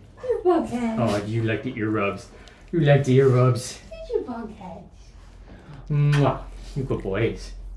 Good boys. When he got yelled at again this morning. But When he got yelled at again this morning. for barking, Yeah. Miss Winnie, you gotta be nice outside. You don't bark at strangers. You wanna write Rust, Bodie? You wanna write some Rust? He's like, yeah, let's go. I'll do it.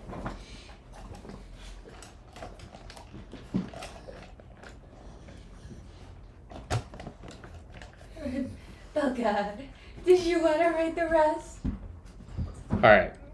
I don't wanna overthink this, so let's just call this front. And then we'll call this what do we wanna call this? Job processor.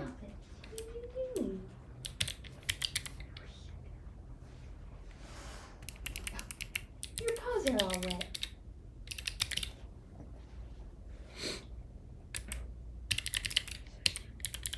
We'll do that. And then let's come in here and we'll yoink I know, you're a good girl. basically all of this minus the flake.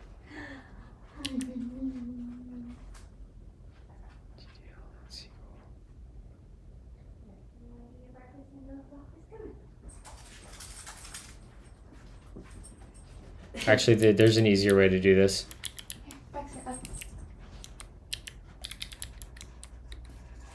Chat, it is small dog breakfast time. Just realized that he never ate his food. You know the drill, but I think we'll do good.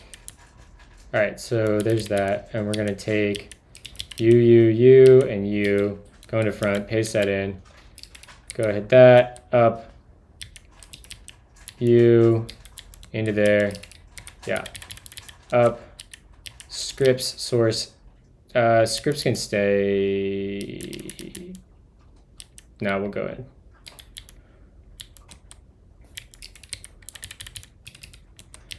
And we get env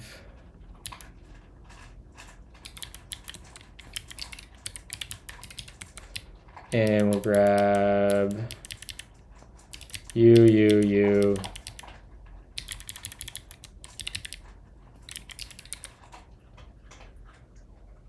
I just used my MacBook mic, funny enough.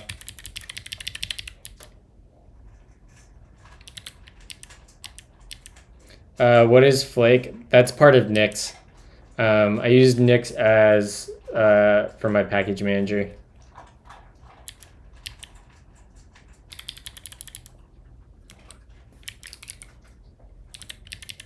We grab basically all that. Throw that in there, yeah. And now we can go up another directory and we can take that and we can go into here, paste that, yeah. That looks good. This is gonna be /build packages /front /build.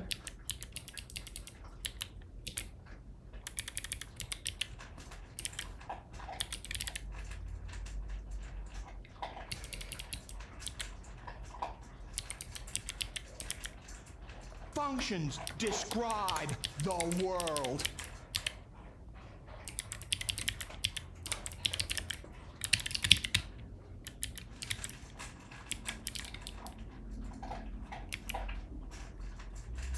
That should take care of that anyways.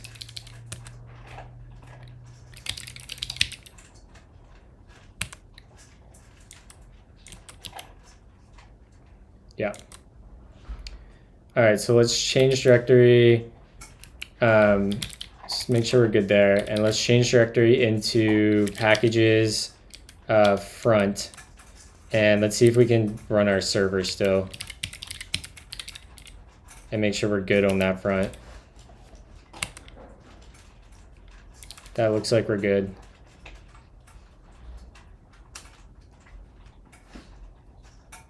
Yep, cool. Okay, so let's go update Vercel. Yep, okay, we're good. We need to go update our build script on Vercel.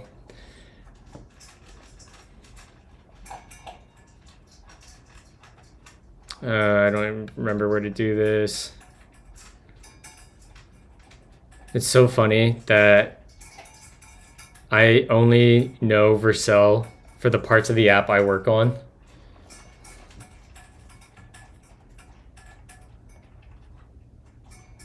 Here we go.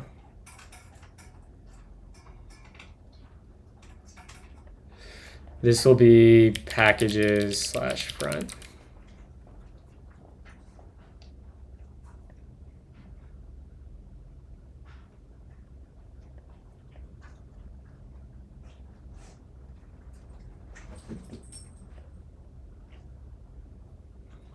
Okay.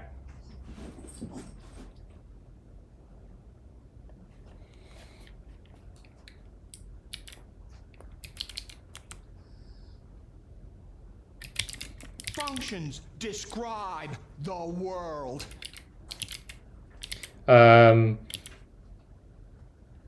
Monorepo. Functions describe the world. And we want to merge I guess I can just do it.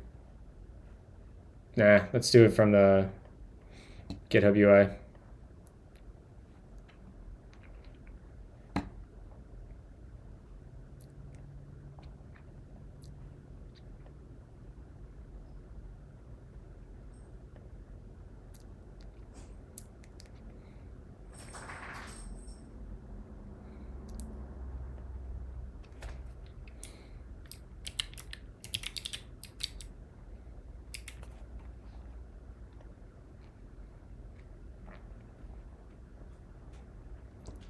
Lol.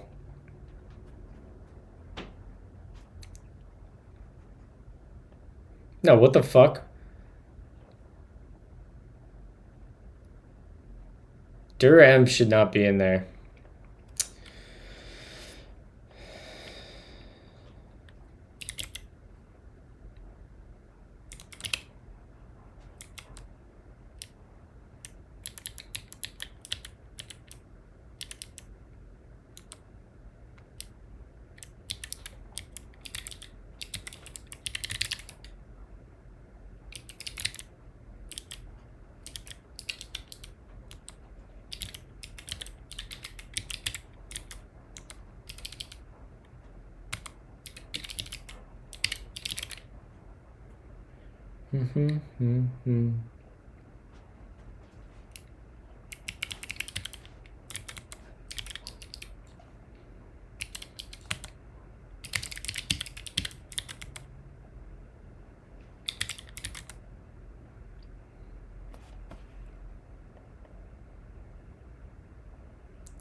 The fuck?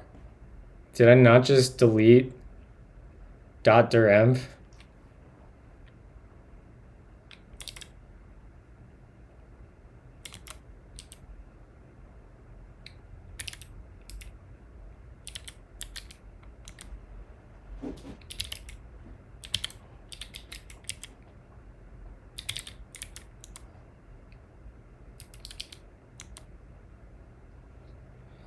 What does git commit -a-m do?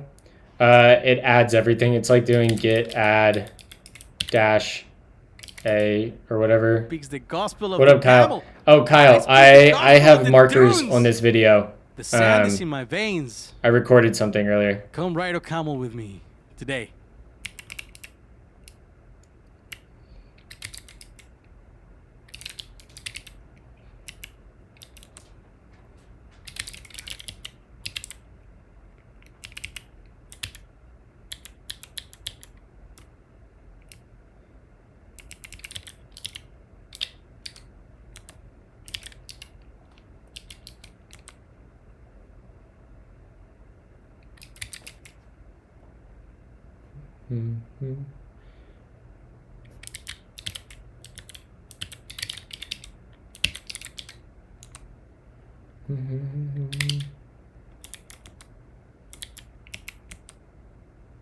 There we go. That should be good. Oh yeah, I guess I could have used git remove. Why? How? I don't understand. Git remove .durenv.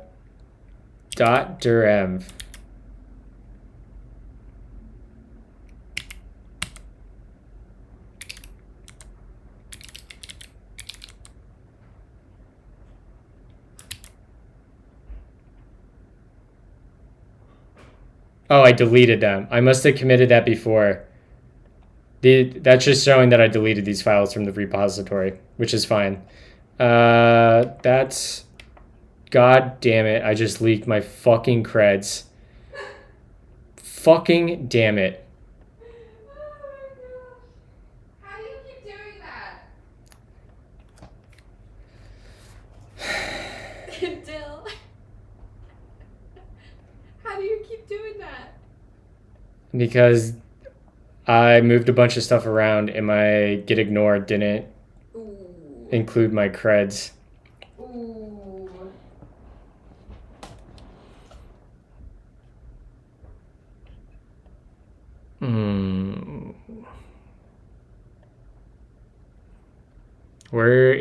is my...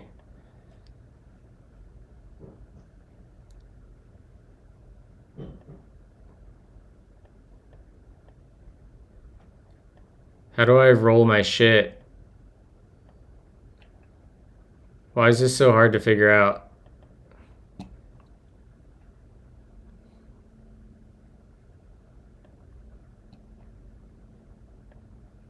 Here we go. Project settings. Oh, you love to see it.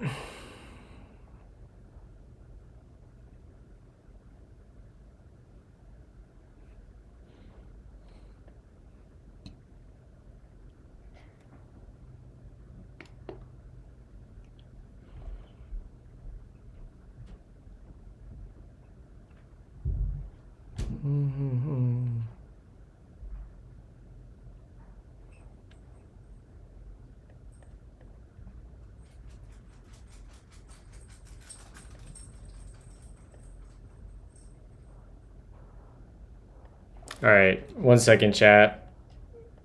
Sorry, I fucked this up.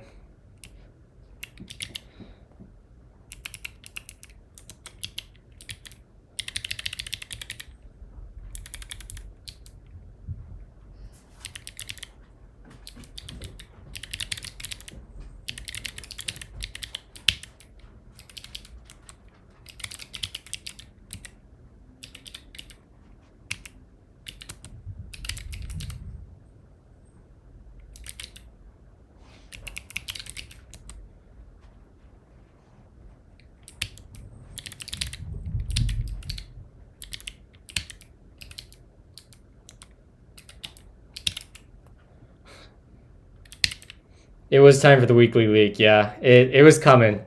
It's been a hot minute. I think we had like all last week in fighting Spotify and we did alright. Free super base, get it while it's hot.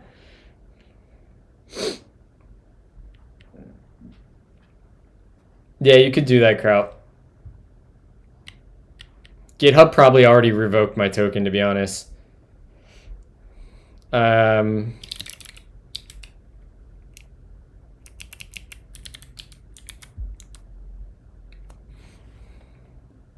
Let me see what I actually leaked here.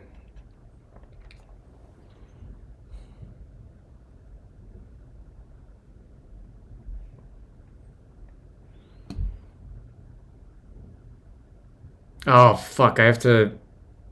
That's so annoying. I have to roll 3 things right now. This is so annoying. Okay. HODL.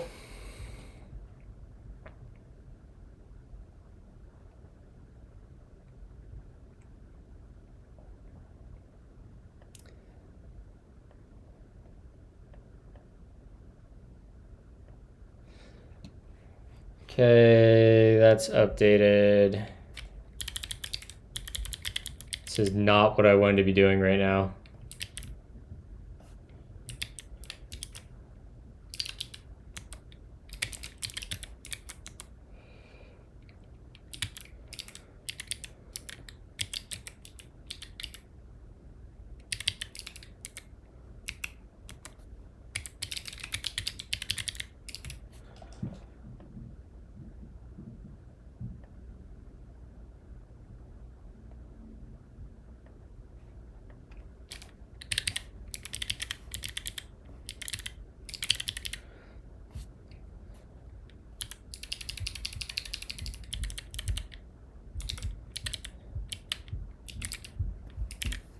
Oh, that was not the password. Copy password.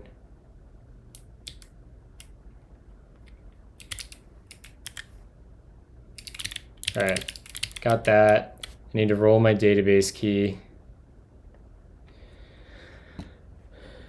API.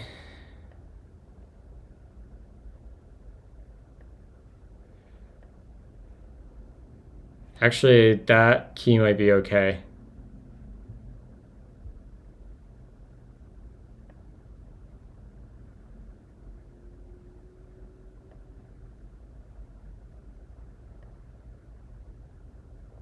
Is that the same value though?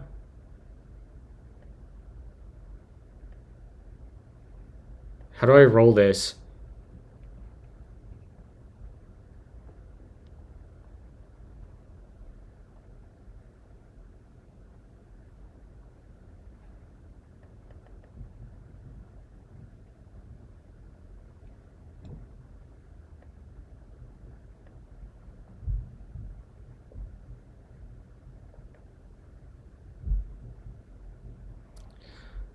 Okay.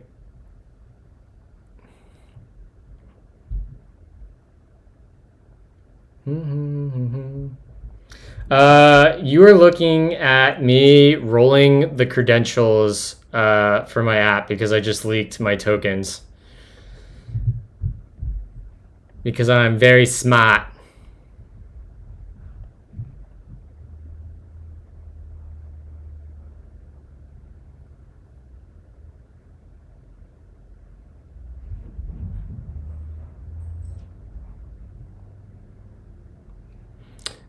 It's true. I'm a professional streamer at leaking my creds.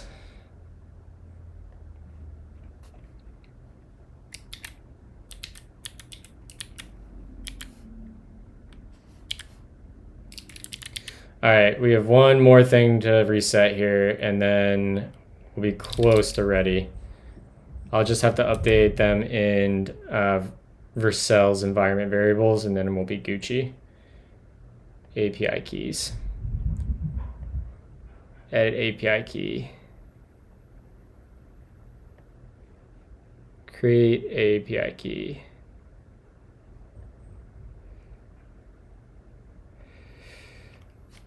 Let's delete this.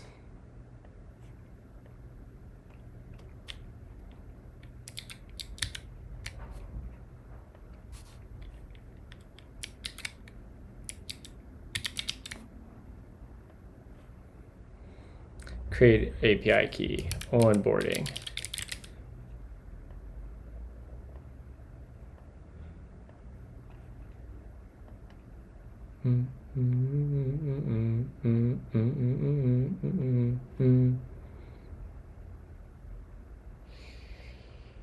Yeah, I might look into using Doppler. I've heard BG talked about Doppler before. Do they have free tiers? Or is it like something I can self-host on like Fly.io?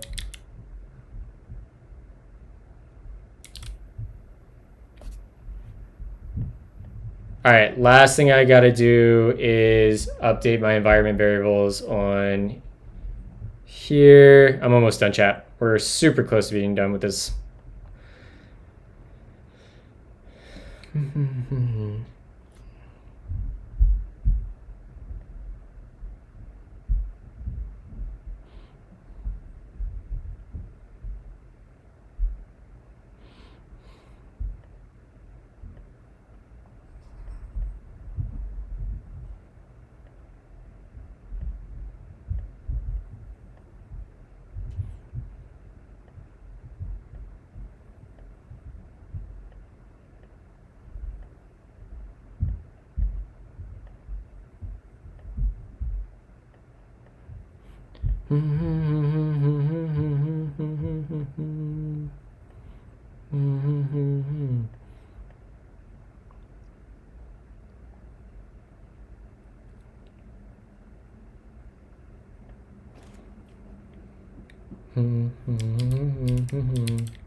I love System of a Down, so good. All right, just gotta copy this over now. Yoink. Paste that there. This is sensitive.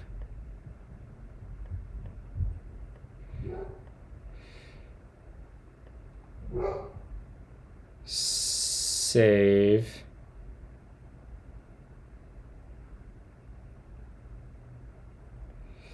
And then the other one I need is DB key. Yoink that. Paste this in here. This is also sensitive. Yoink that.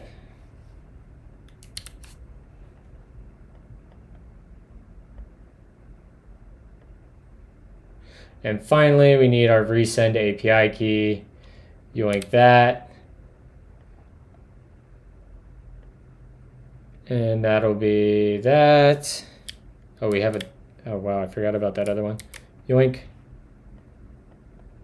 Paste, save. And the last one is dev password. Yoink that. Paste that. And then yoink that. Paste that.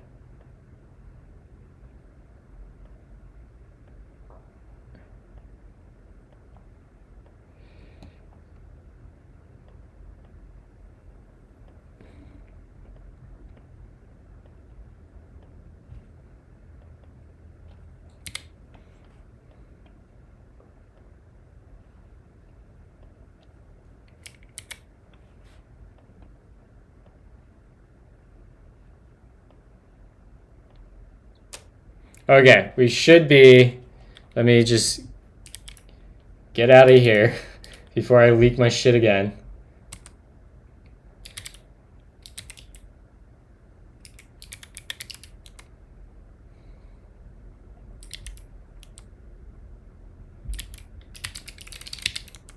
Okay.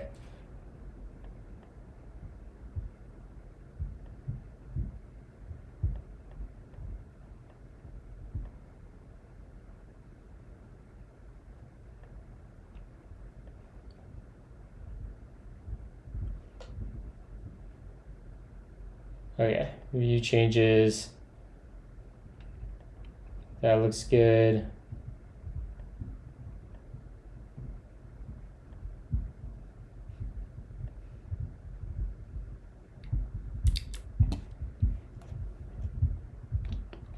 Okay, we are back.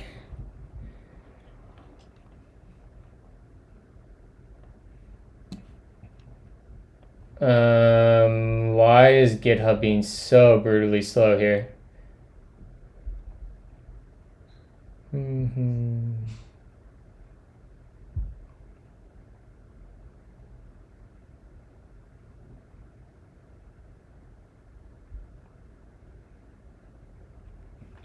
All right, I have a merge conflict. Git rebase. Can I just what's the right way to do this?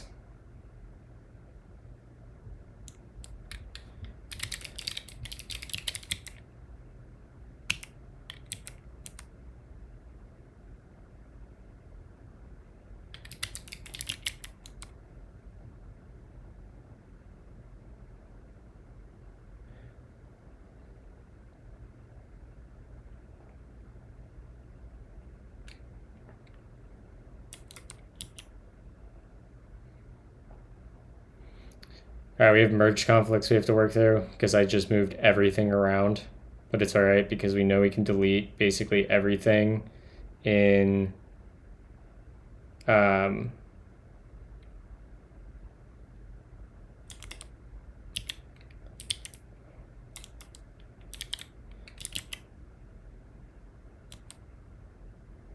we can delete basically that, all of this,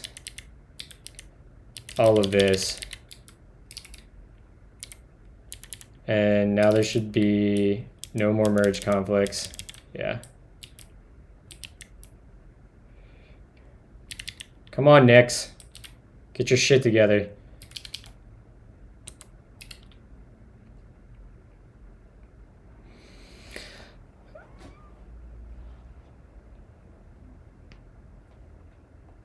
Yeah, Nix, get your shit together too.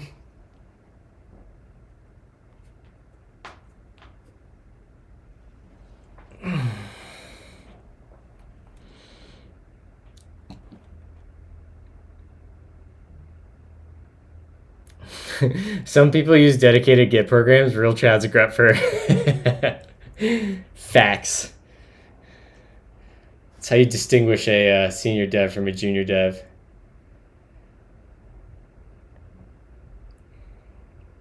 I feel like everyone has to leak creds once in a while. Speaking of which, let me make sure I close my Vercel creds.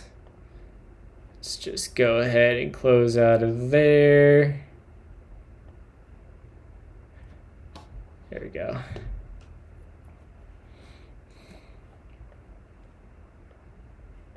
Oh my god, why is Nick's taking so fucking long to do this?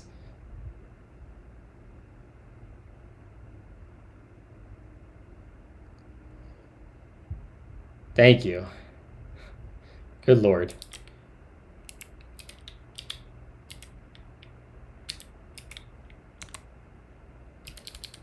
I did.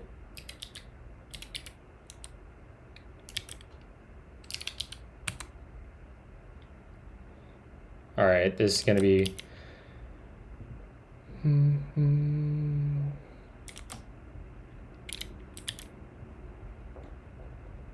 I don't even remember how to...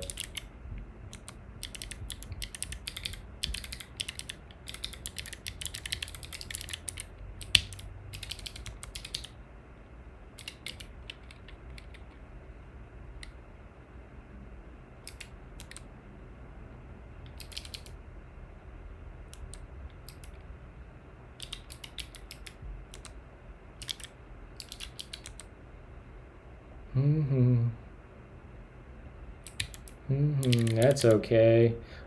Does oil have a refresh? Control R. There we go.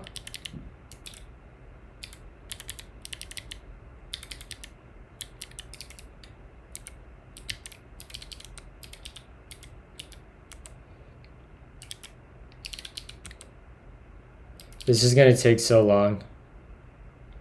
I'm going to do this the easy way.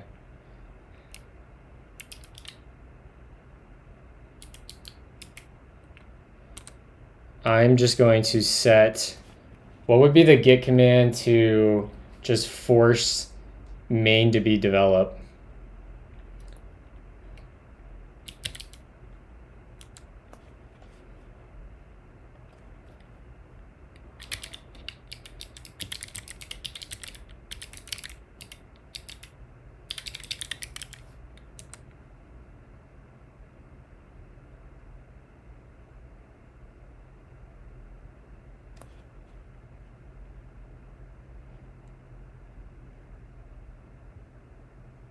Push it out the main.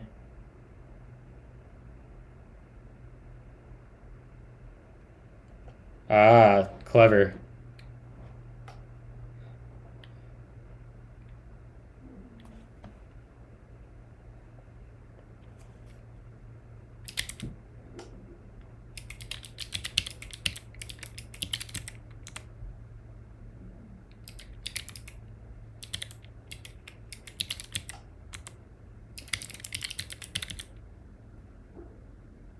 That's something that it's GPU.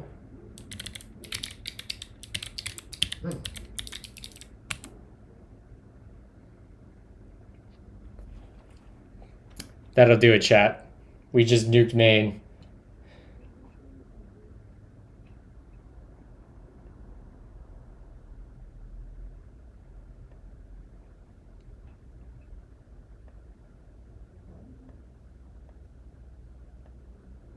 Let me make sure everything's here in the repo. That all looks good.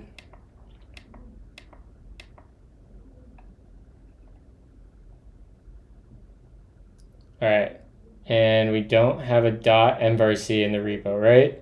No, good. Thank God we did it.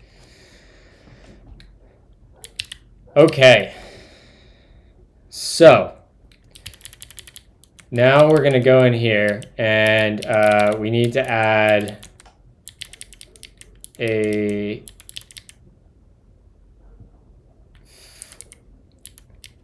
cargo. Actually, let's go look at what the flake has in it for rustlings.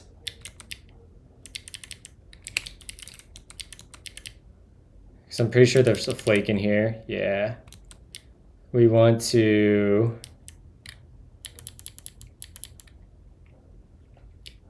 grab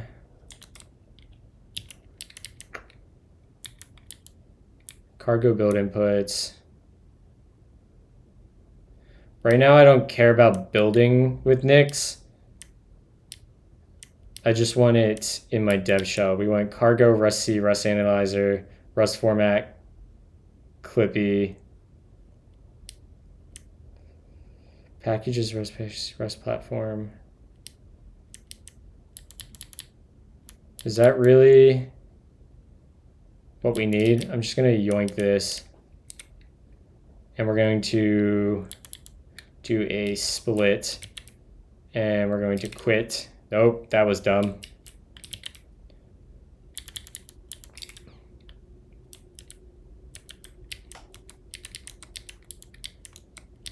In here, let's paste this down here and just GC this. And we want, actually I don't need this side open now. Well, let's keep it open. I'll end up skill issuing myself. We'll add cargo, Rust C, Rust analyzer, Rust lings. No, we don't need Rust lings. We need Rust format, Clippy,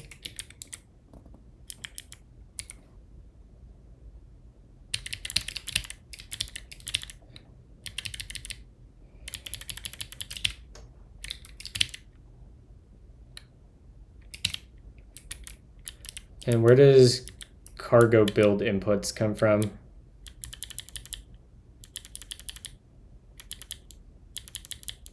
Cargo build inputs with package.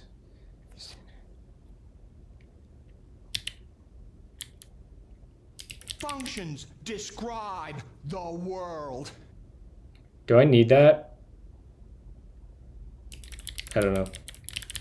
Let's just assume I don't need that for now. And we can add it if we need it.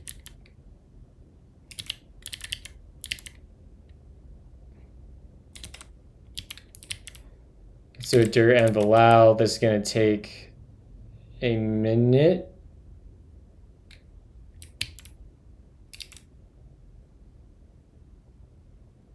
I definitely have a .mrc file. We're blurring again before I leak my credentials for the second time today.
Dude, I swear to God, I'm gonna have to reset my creds again.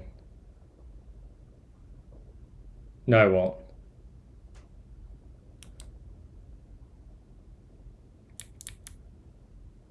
We're all right.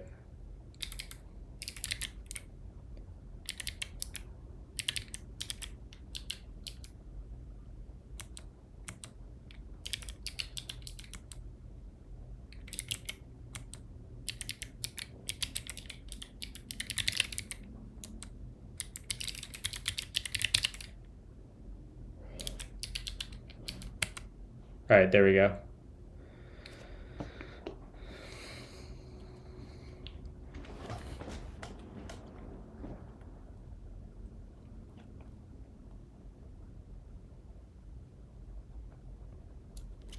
All right, so we should have Rust and everything.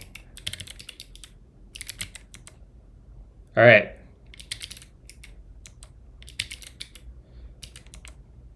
We probably need to go set up my LSP for Rust, which I think I already had it working. So we might be okay. But let's see in here. Do I have Rust Analyzer? Okay. And then, okay, I do have it in manually installed servers. Great.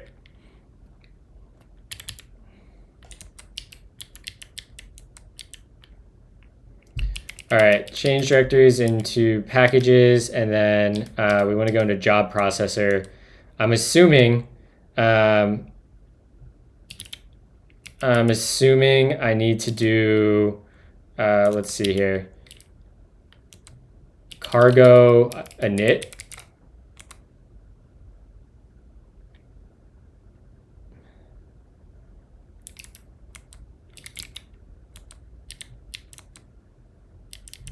Okay, that looks good. We're in here. Hello world. Let's see if we can even get that to print. So cargo, I don't even know how to use cargo, to be honest. I'm gonna forget everything I did in Rustlings. Cargo, let's do a help. Build, clean. Is there a watch command? Run a binary or example local package, build, check, clean, doc, init, add, remove.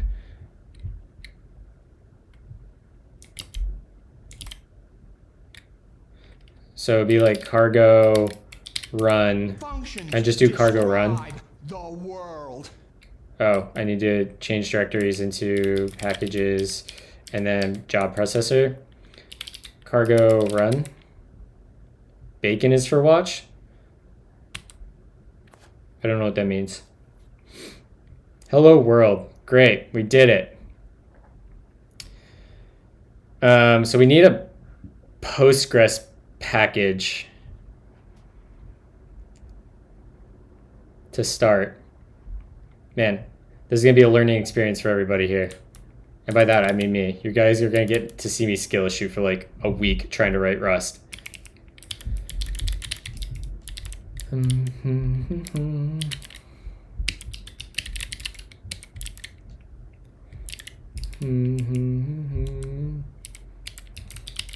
Struct job, and this is gonna have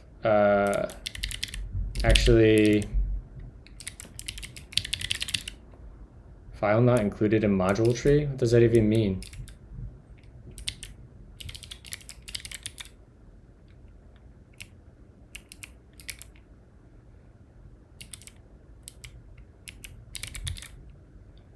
How do you play the music in the background? I just have my, I have Spotify running and I'm streaming my screen audio, and then I only record my voice track to my VODs so the music doesn't get uploaded.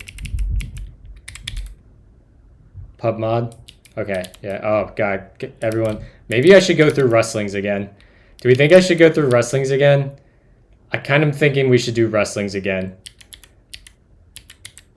I lost everything, and I feel like that's just going to get me way better, back on better footing than doing this. All right, let's do that. I'm going to go run to the bathroom real quick, and we're going to go through Rustlings again.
All right, chat. I also have a question here. Do you guys hear? Why is this over here? It should be over here.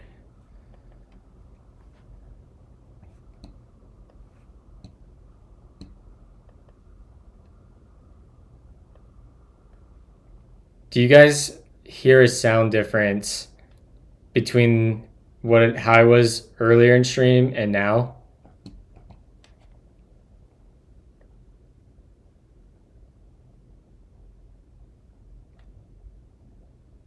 Test, test, test. Okay. I think I have it, my mic set up to go through my MacBook all the time, but sometimes I worry that it goes through this. And I know my speakers don't sound as good. Thank you for the follows. All right, we're going to create a new tab and we're going to call this Rustlings. Chat, I'm going to also go through this in my own time tonight. So I'm just going to blow back through all of this. So I don't take up time on stream and time I want to be working on my client stuff. So let's go over to Rustlings. We'll go here, get status, and let's just get reset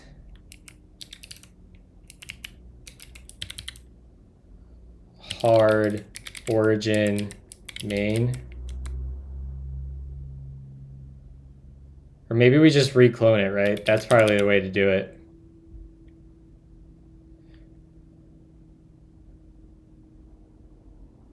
Because I was committing. So yeah, let's just remove -rf rustlings and we'll re-download it. And let's go grab rustlings.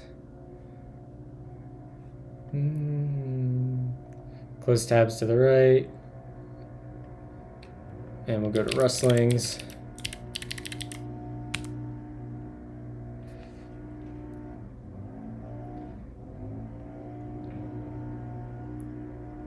Yep, we got this.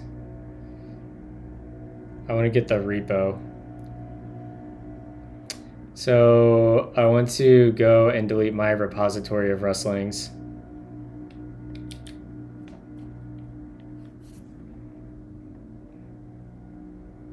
And we'll just delete this repository.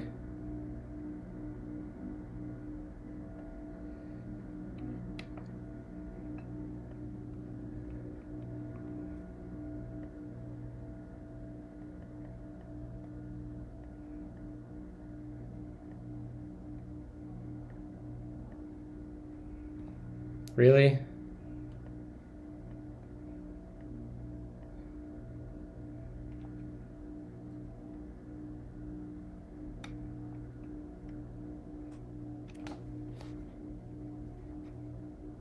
That's so funny that I couldn't even hear the mower. How long have I been using Bitwarden? I don't know, like 3 to 5 years, somewhere in there. Something like that.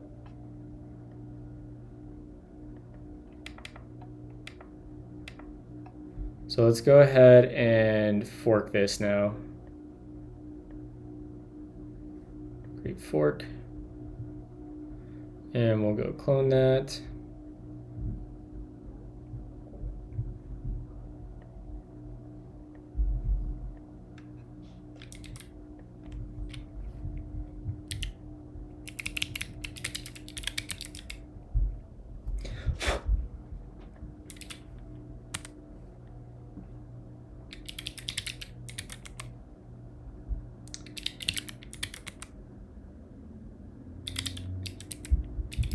Functions describe the world.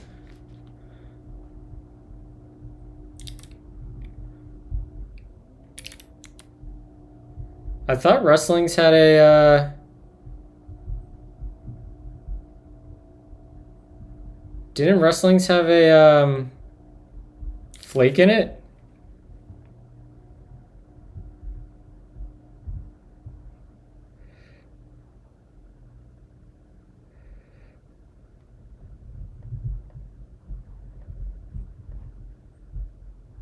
I surely didn't add that flake.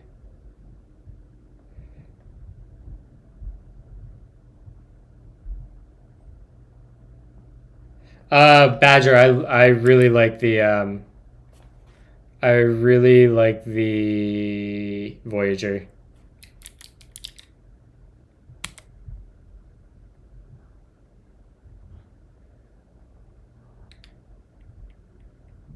Okay, well there looks like there's a flake in here. Where's this at?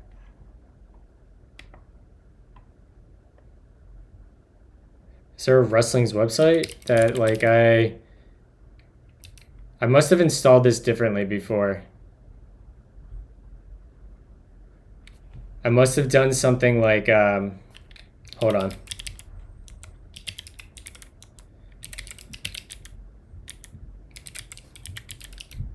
Something like nope.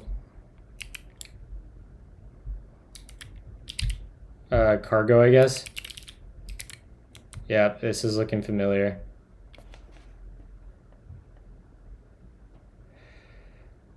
I probably did this.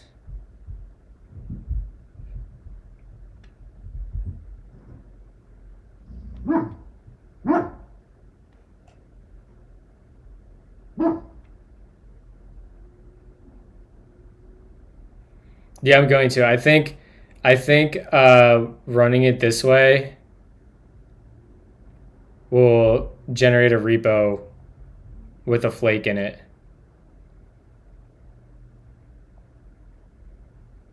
And if not, I'll just go copy a flake somewhere.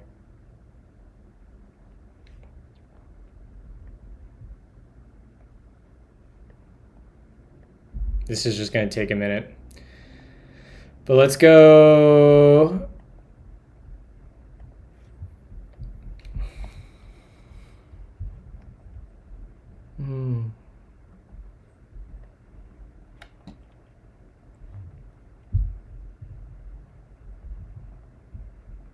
Nick's timer's broken.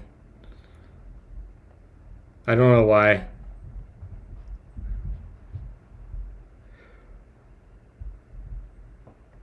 Come on.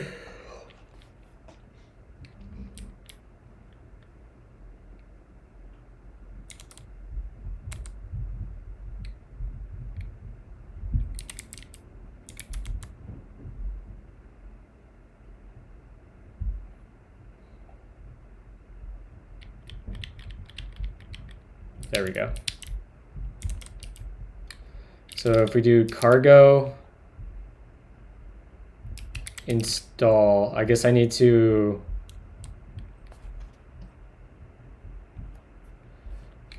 cargo. Let's just go into a Rustlings folder.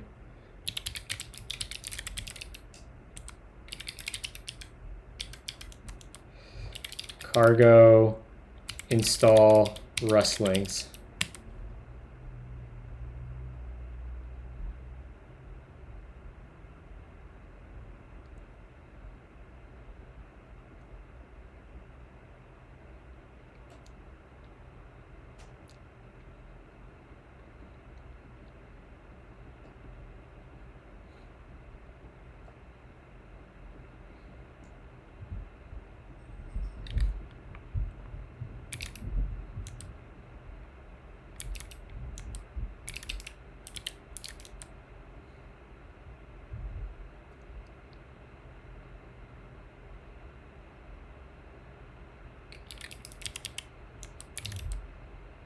What?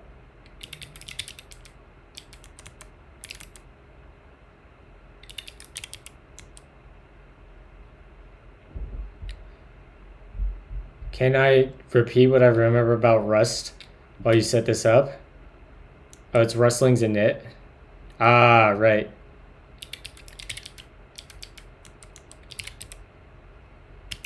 Rustlings.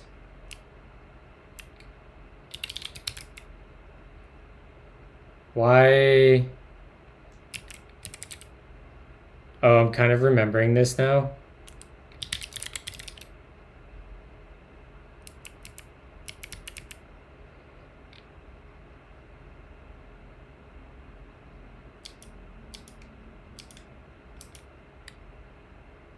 I installed Rust links.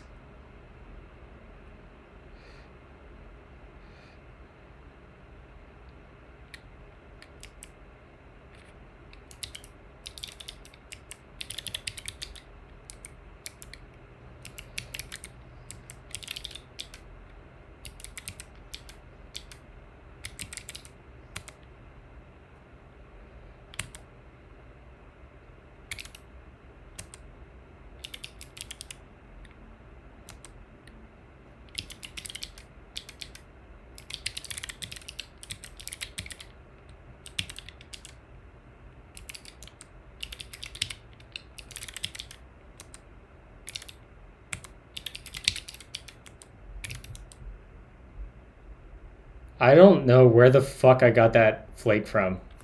Okay. So it's like Nix flake. I think you guys sent me the command earlier.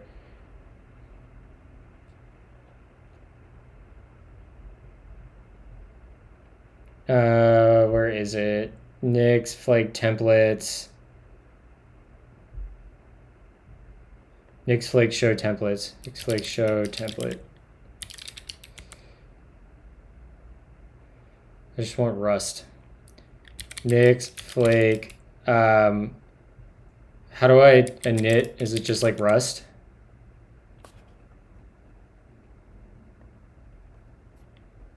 How do I use it?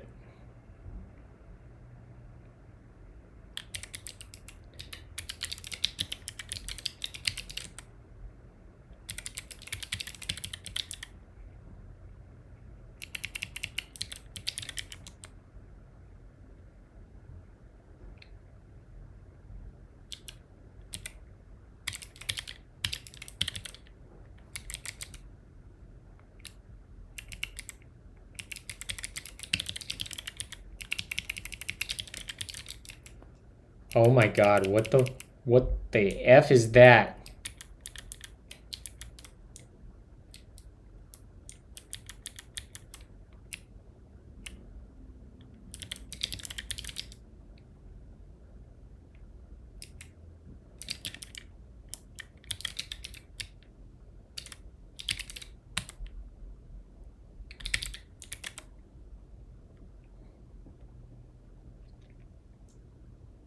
We are skill issuing. Coming in with the F1 theme for a sentence. McLaren 1-2 my home country. Let's go.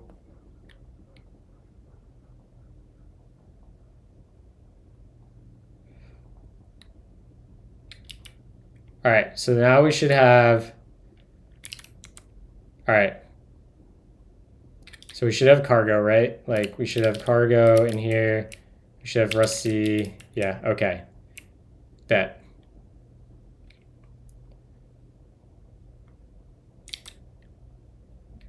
All right, let's go ahead and vim in. All right, I'm switching to song. In fact, I'm requesting some music that I want to listen to.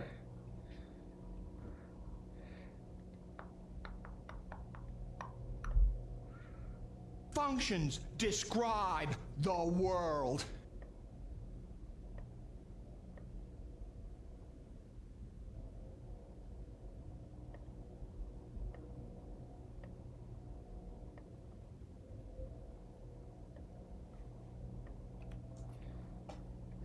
Yeah, Nix is Nix.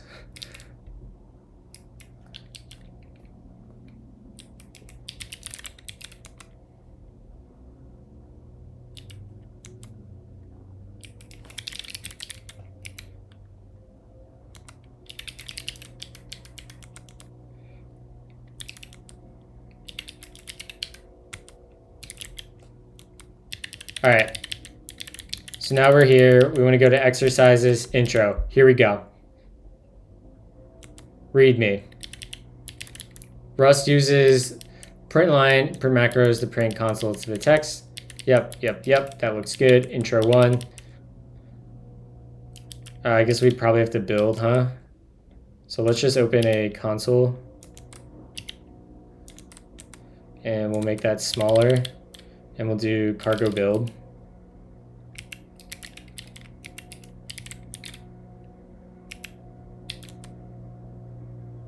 Sure. Doesn't it say we should be able to run watch mode or something? After launching rustlings. Rustlings can be launched by simply running the commands rustlings. Oh, I have to install cargo, install rustlings. Yeah. And then we can do rustlings. Why isn't that in my path?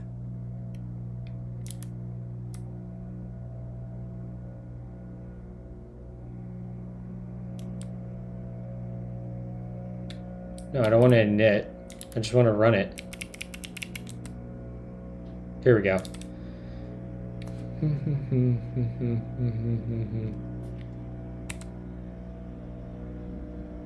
All right. Now we're up and running. Except my freaking Rust analyzer isn't working.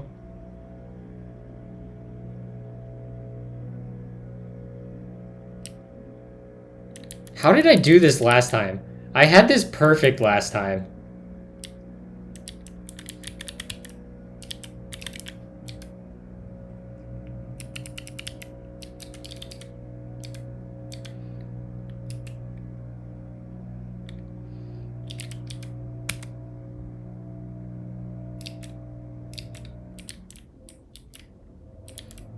Hold on.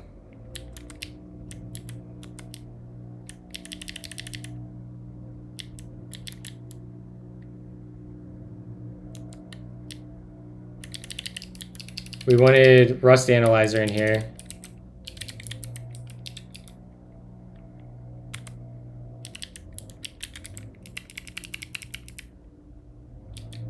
Right, that's the name of the package.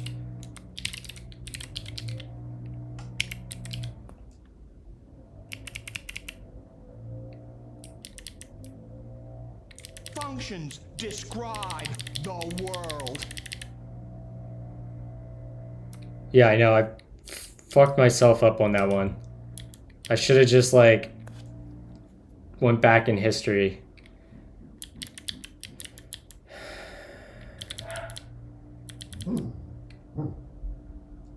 Where is Rust Analyzer in Nix?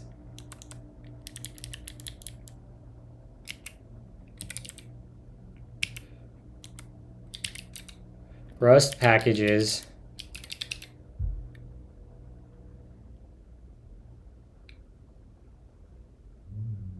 That should be what this is searching.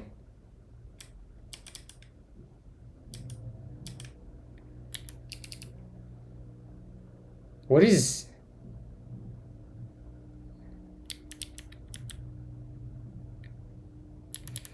Import Nix packages, packages, with packages, make shell, Rust C, Rust format. I don't know. Let's just try this.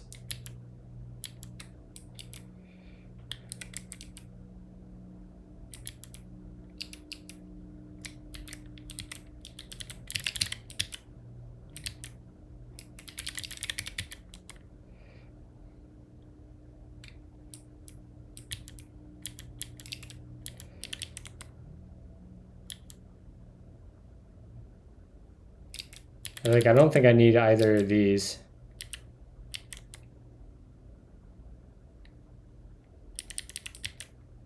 All right, that looks like it worked.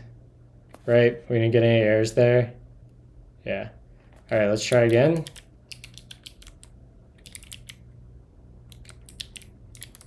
I don't know why I can't see rustlings in my path.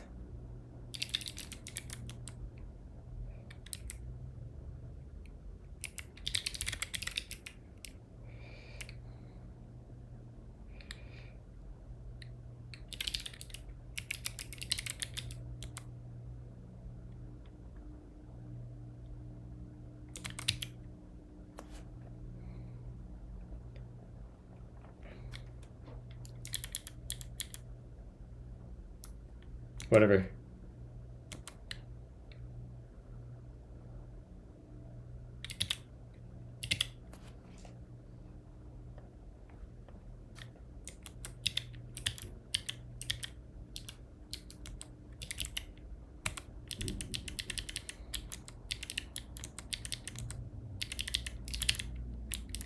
There we go.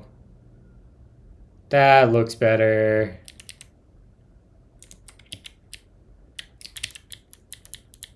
Try adding a new print line.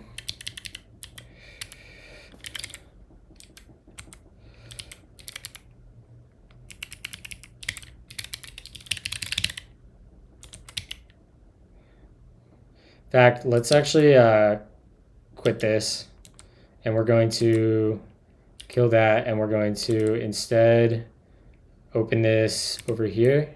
Nope, that's not how I did that. There we go. I don't remember that keybind off the top of my head. And we're gonna run rustlings over here. Exercise done. Next.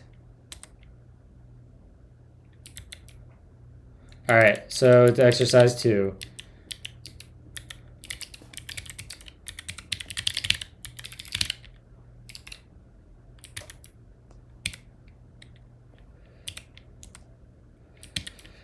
Boom. Variables, readme. In Rust, variables are immutable by default. When a variable is immutable, once a value is bound to the name, you can't change the value. You can make them mutable by adding mut or mute in front of them. Great. Variables 1, let's go.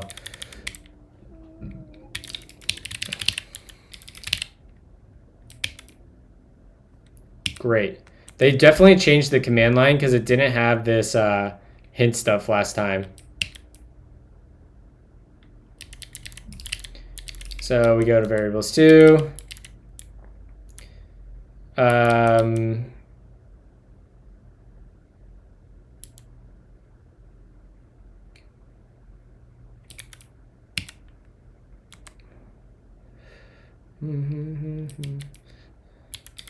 We'll say this is a, I don't know, usize.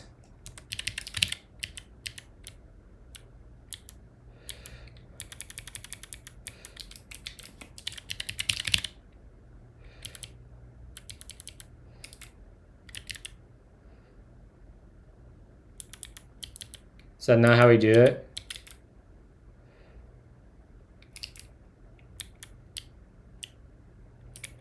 Nice. Look at us go, chat. Blowing through this. Let me check my calendar real quick. Make sure I don't have a 10 o'clock. Cool. I don't have a 10 o'clock. We're going to do this for a little bit. Change the following line to fix the compiler error. So let's just say this is going to equal 60, not 60, 69. Let's go.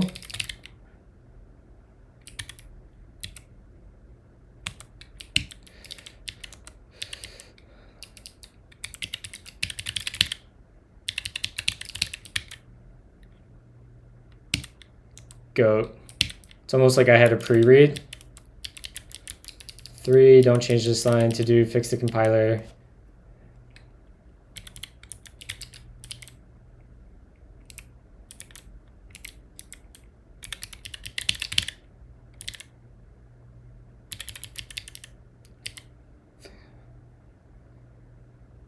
Without renaming the variable.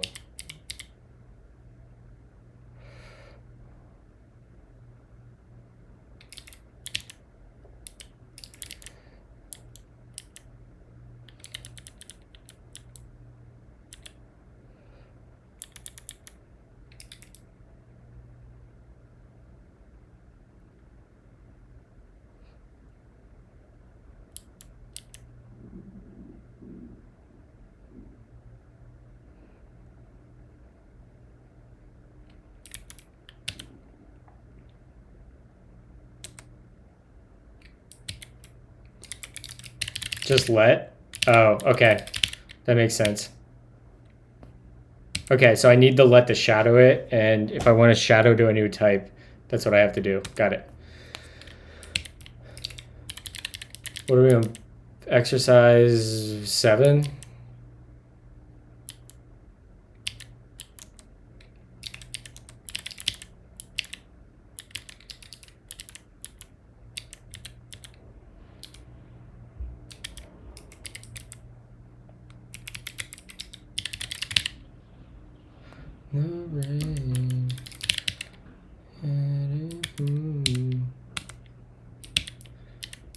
All right. We go up a directory into functions, readme. Here you'll learn how to write functions and how the Rust compiler can help you debug errors even when in more complex code. Functions 1, call me. So we'll say fun call me, and we'll come in here.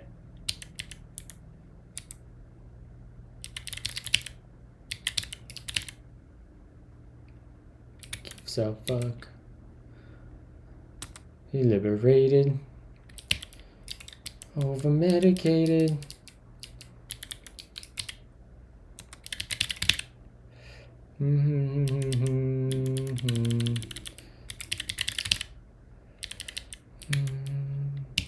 Let's go.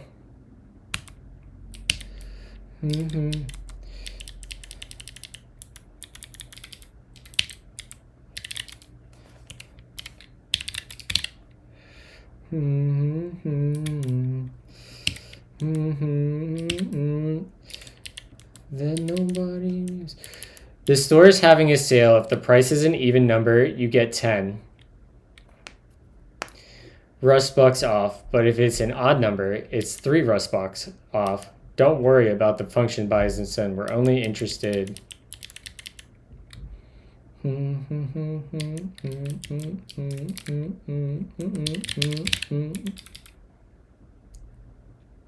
Oh. My sweet Lithonia.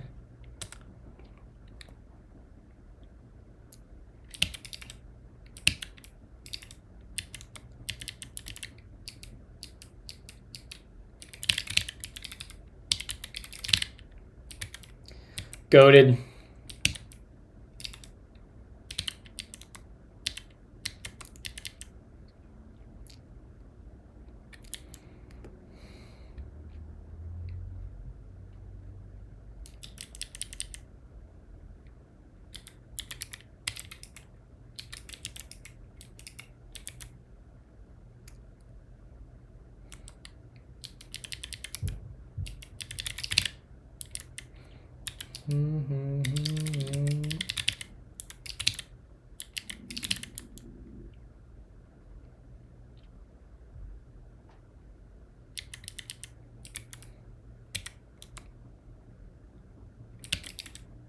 Look at me go, chat.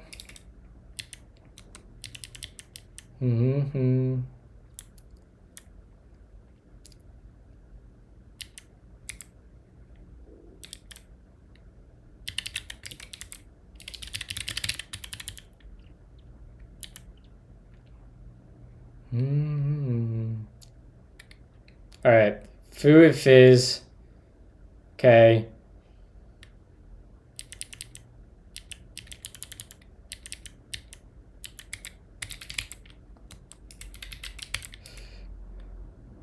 Fuzz.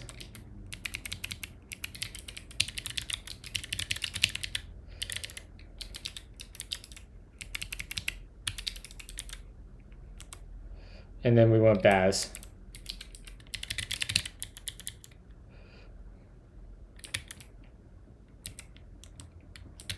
Let's go.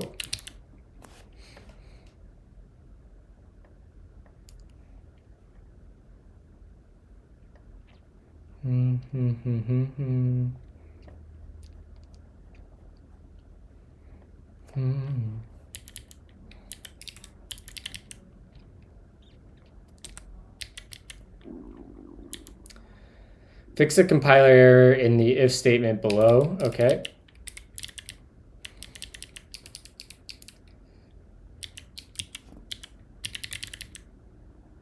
Oh, wait.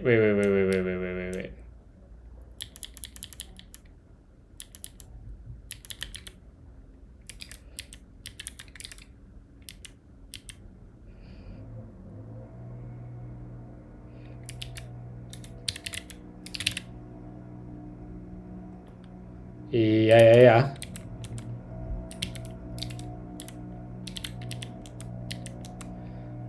Okay, primitive types.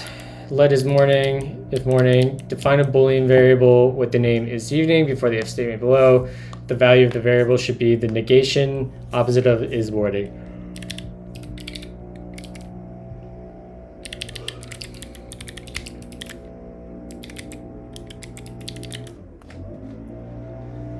It's so funny, you can hear the frickin' thing outside.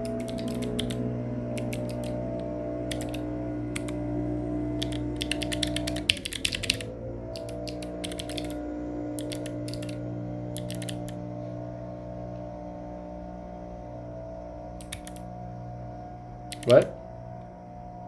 Am I not? Oh, I have a quiz to do.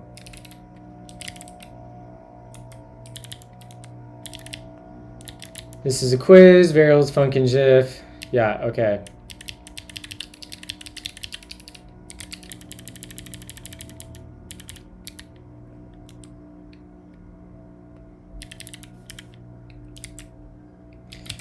Fun calculate price of apples is going to take a num apples, and that'll be a usize, and we'll return a usize.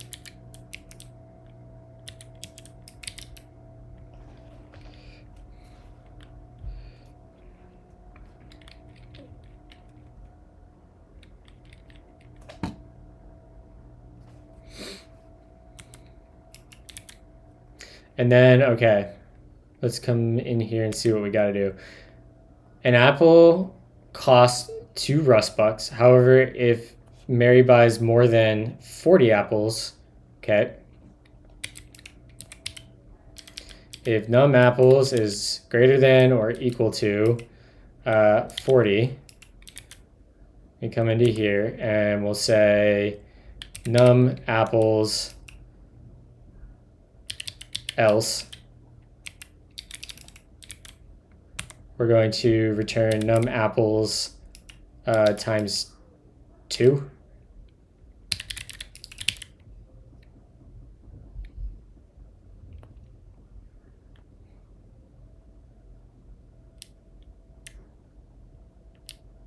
Is that a typo?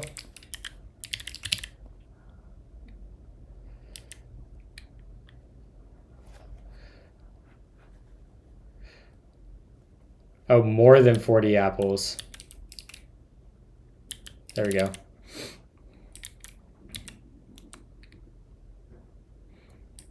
All right, let's get through the primitive type section and then we'll wrap up. And I'll go through probably most of this tonight on my own and we'll be able to jump in. Yeah.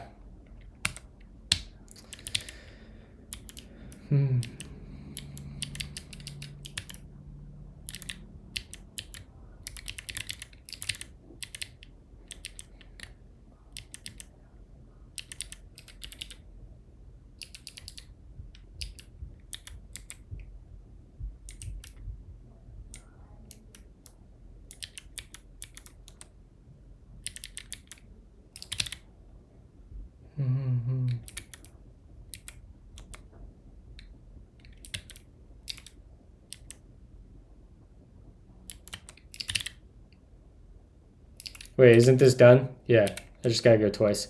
Yeah. What up, Rond?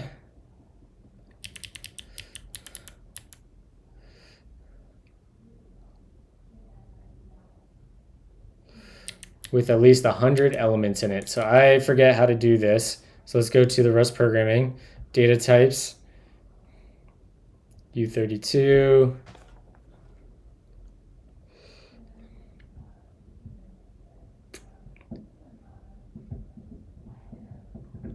The array type. Okay, I should be able to give a length to it, yeah. So let's come in here and we'll say A is going to be, whoops.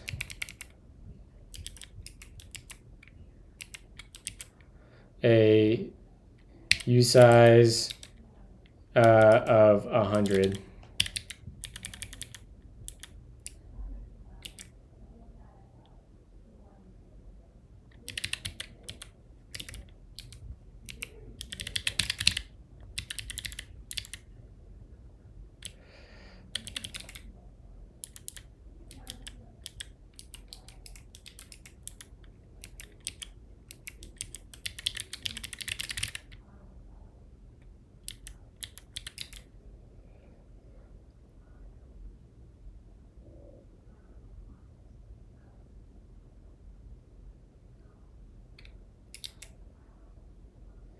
Oh yeah, Ron? What are the big life changes?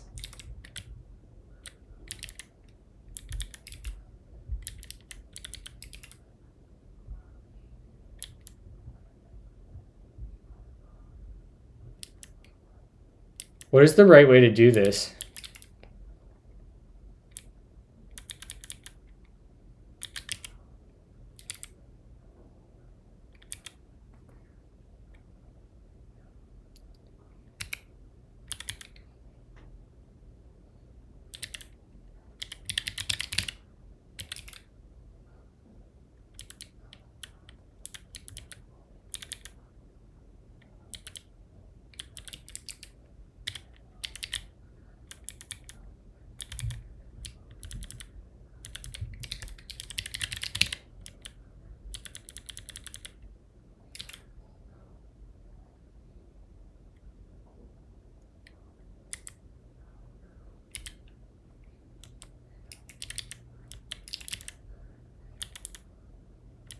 Oh.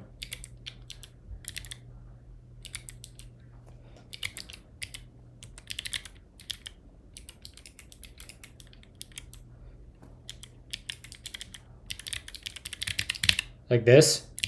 Ah. Okay. So does that fill it with... What does this fill it with? Got a partner moved in, kiddo on the way? Holy shit, Ron. Congratulations, dude. That's amazing. But I could change this to unit and it'd be fine. Functions describe the world. Okay, got it. Okay, so that's how that works.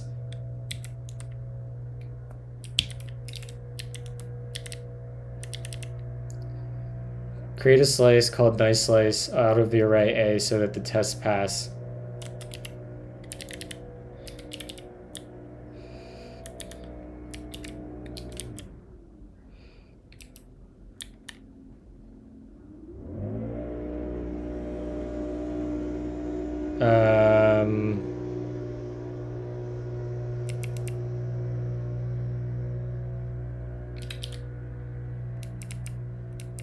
There's probably syntax I can do on this, right? I can probably do a, like, 3, something like this.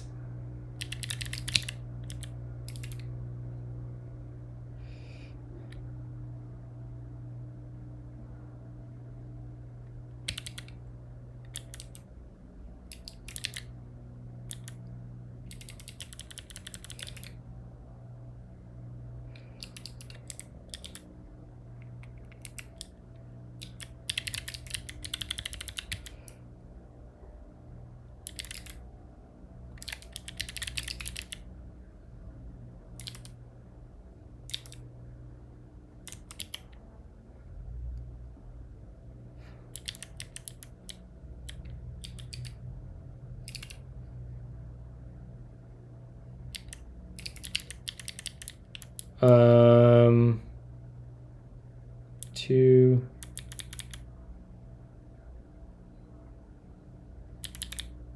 Oh, I see. I'm not grabbing the whole thing.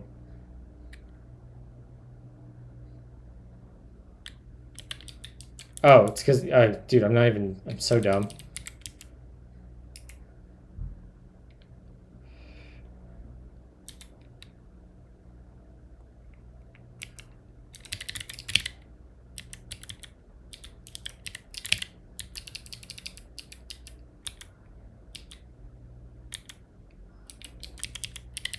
So that's syntax? I'm like guessing at syntax here. All right, so 0, 1, it's exclusive. Start is inclusive.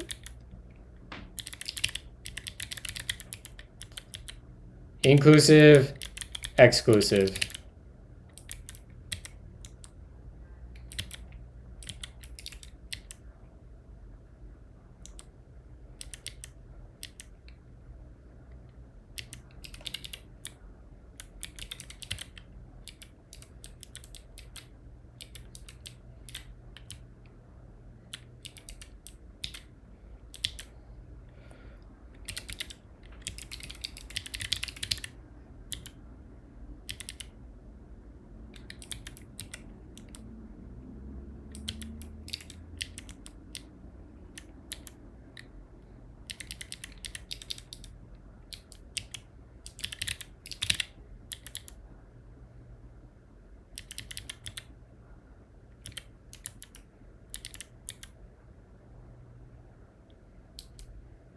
Isn't it something like that? Tuple indexing?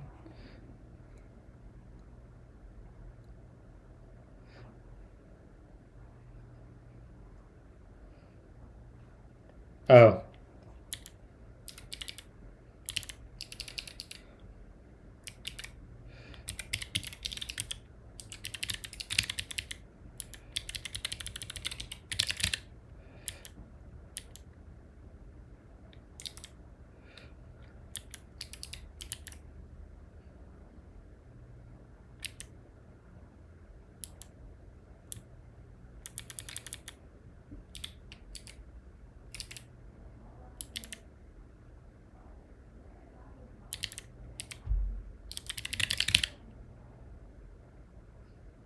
Okay, there we go. I was like, what the fuck is happening? Okay, I'm gonna call it there, chat. I gotta wrap up. I'm gonna go through this probably tonight. Maybe I'll stream tonight if Justine goes to the gym. And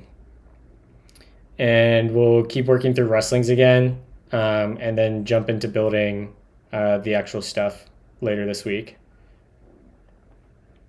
So let's raid.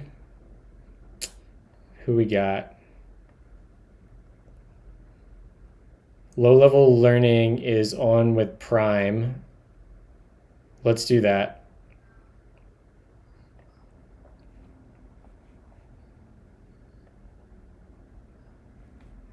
I thought low level learning was on.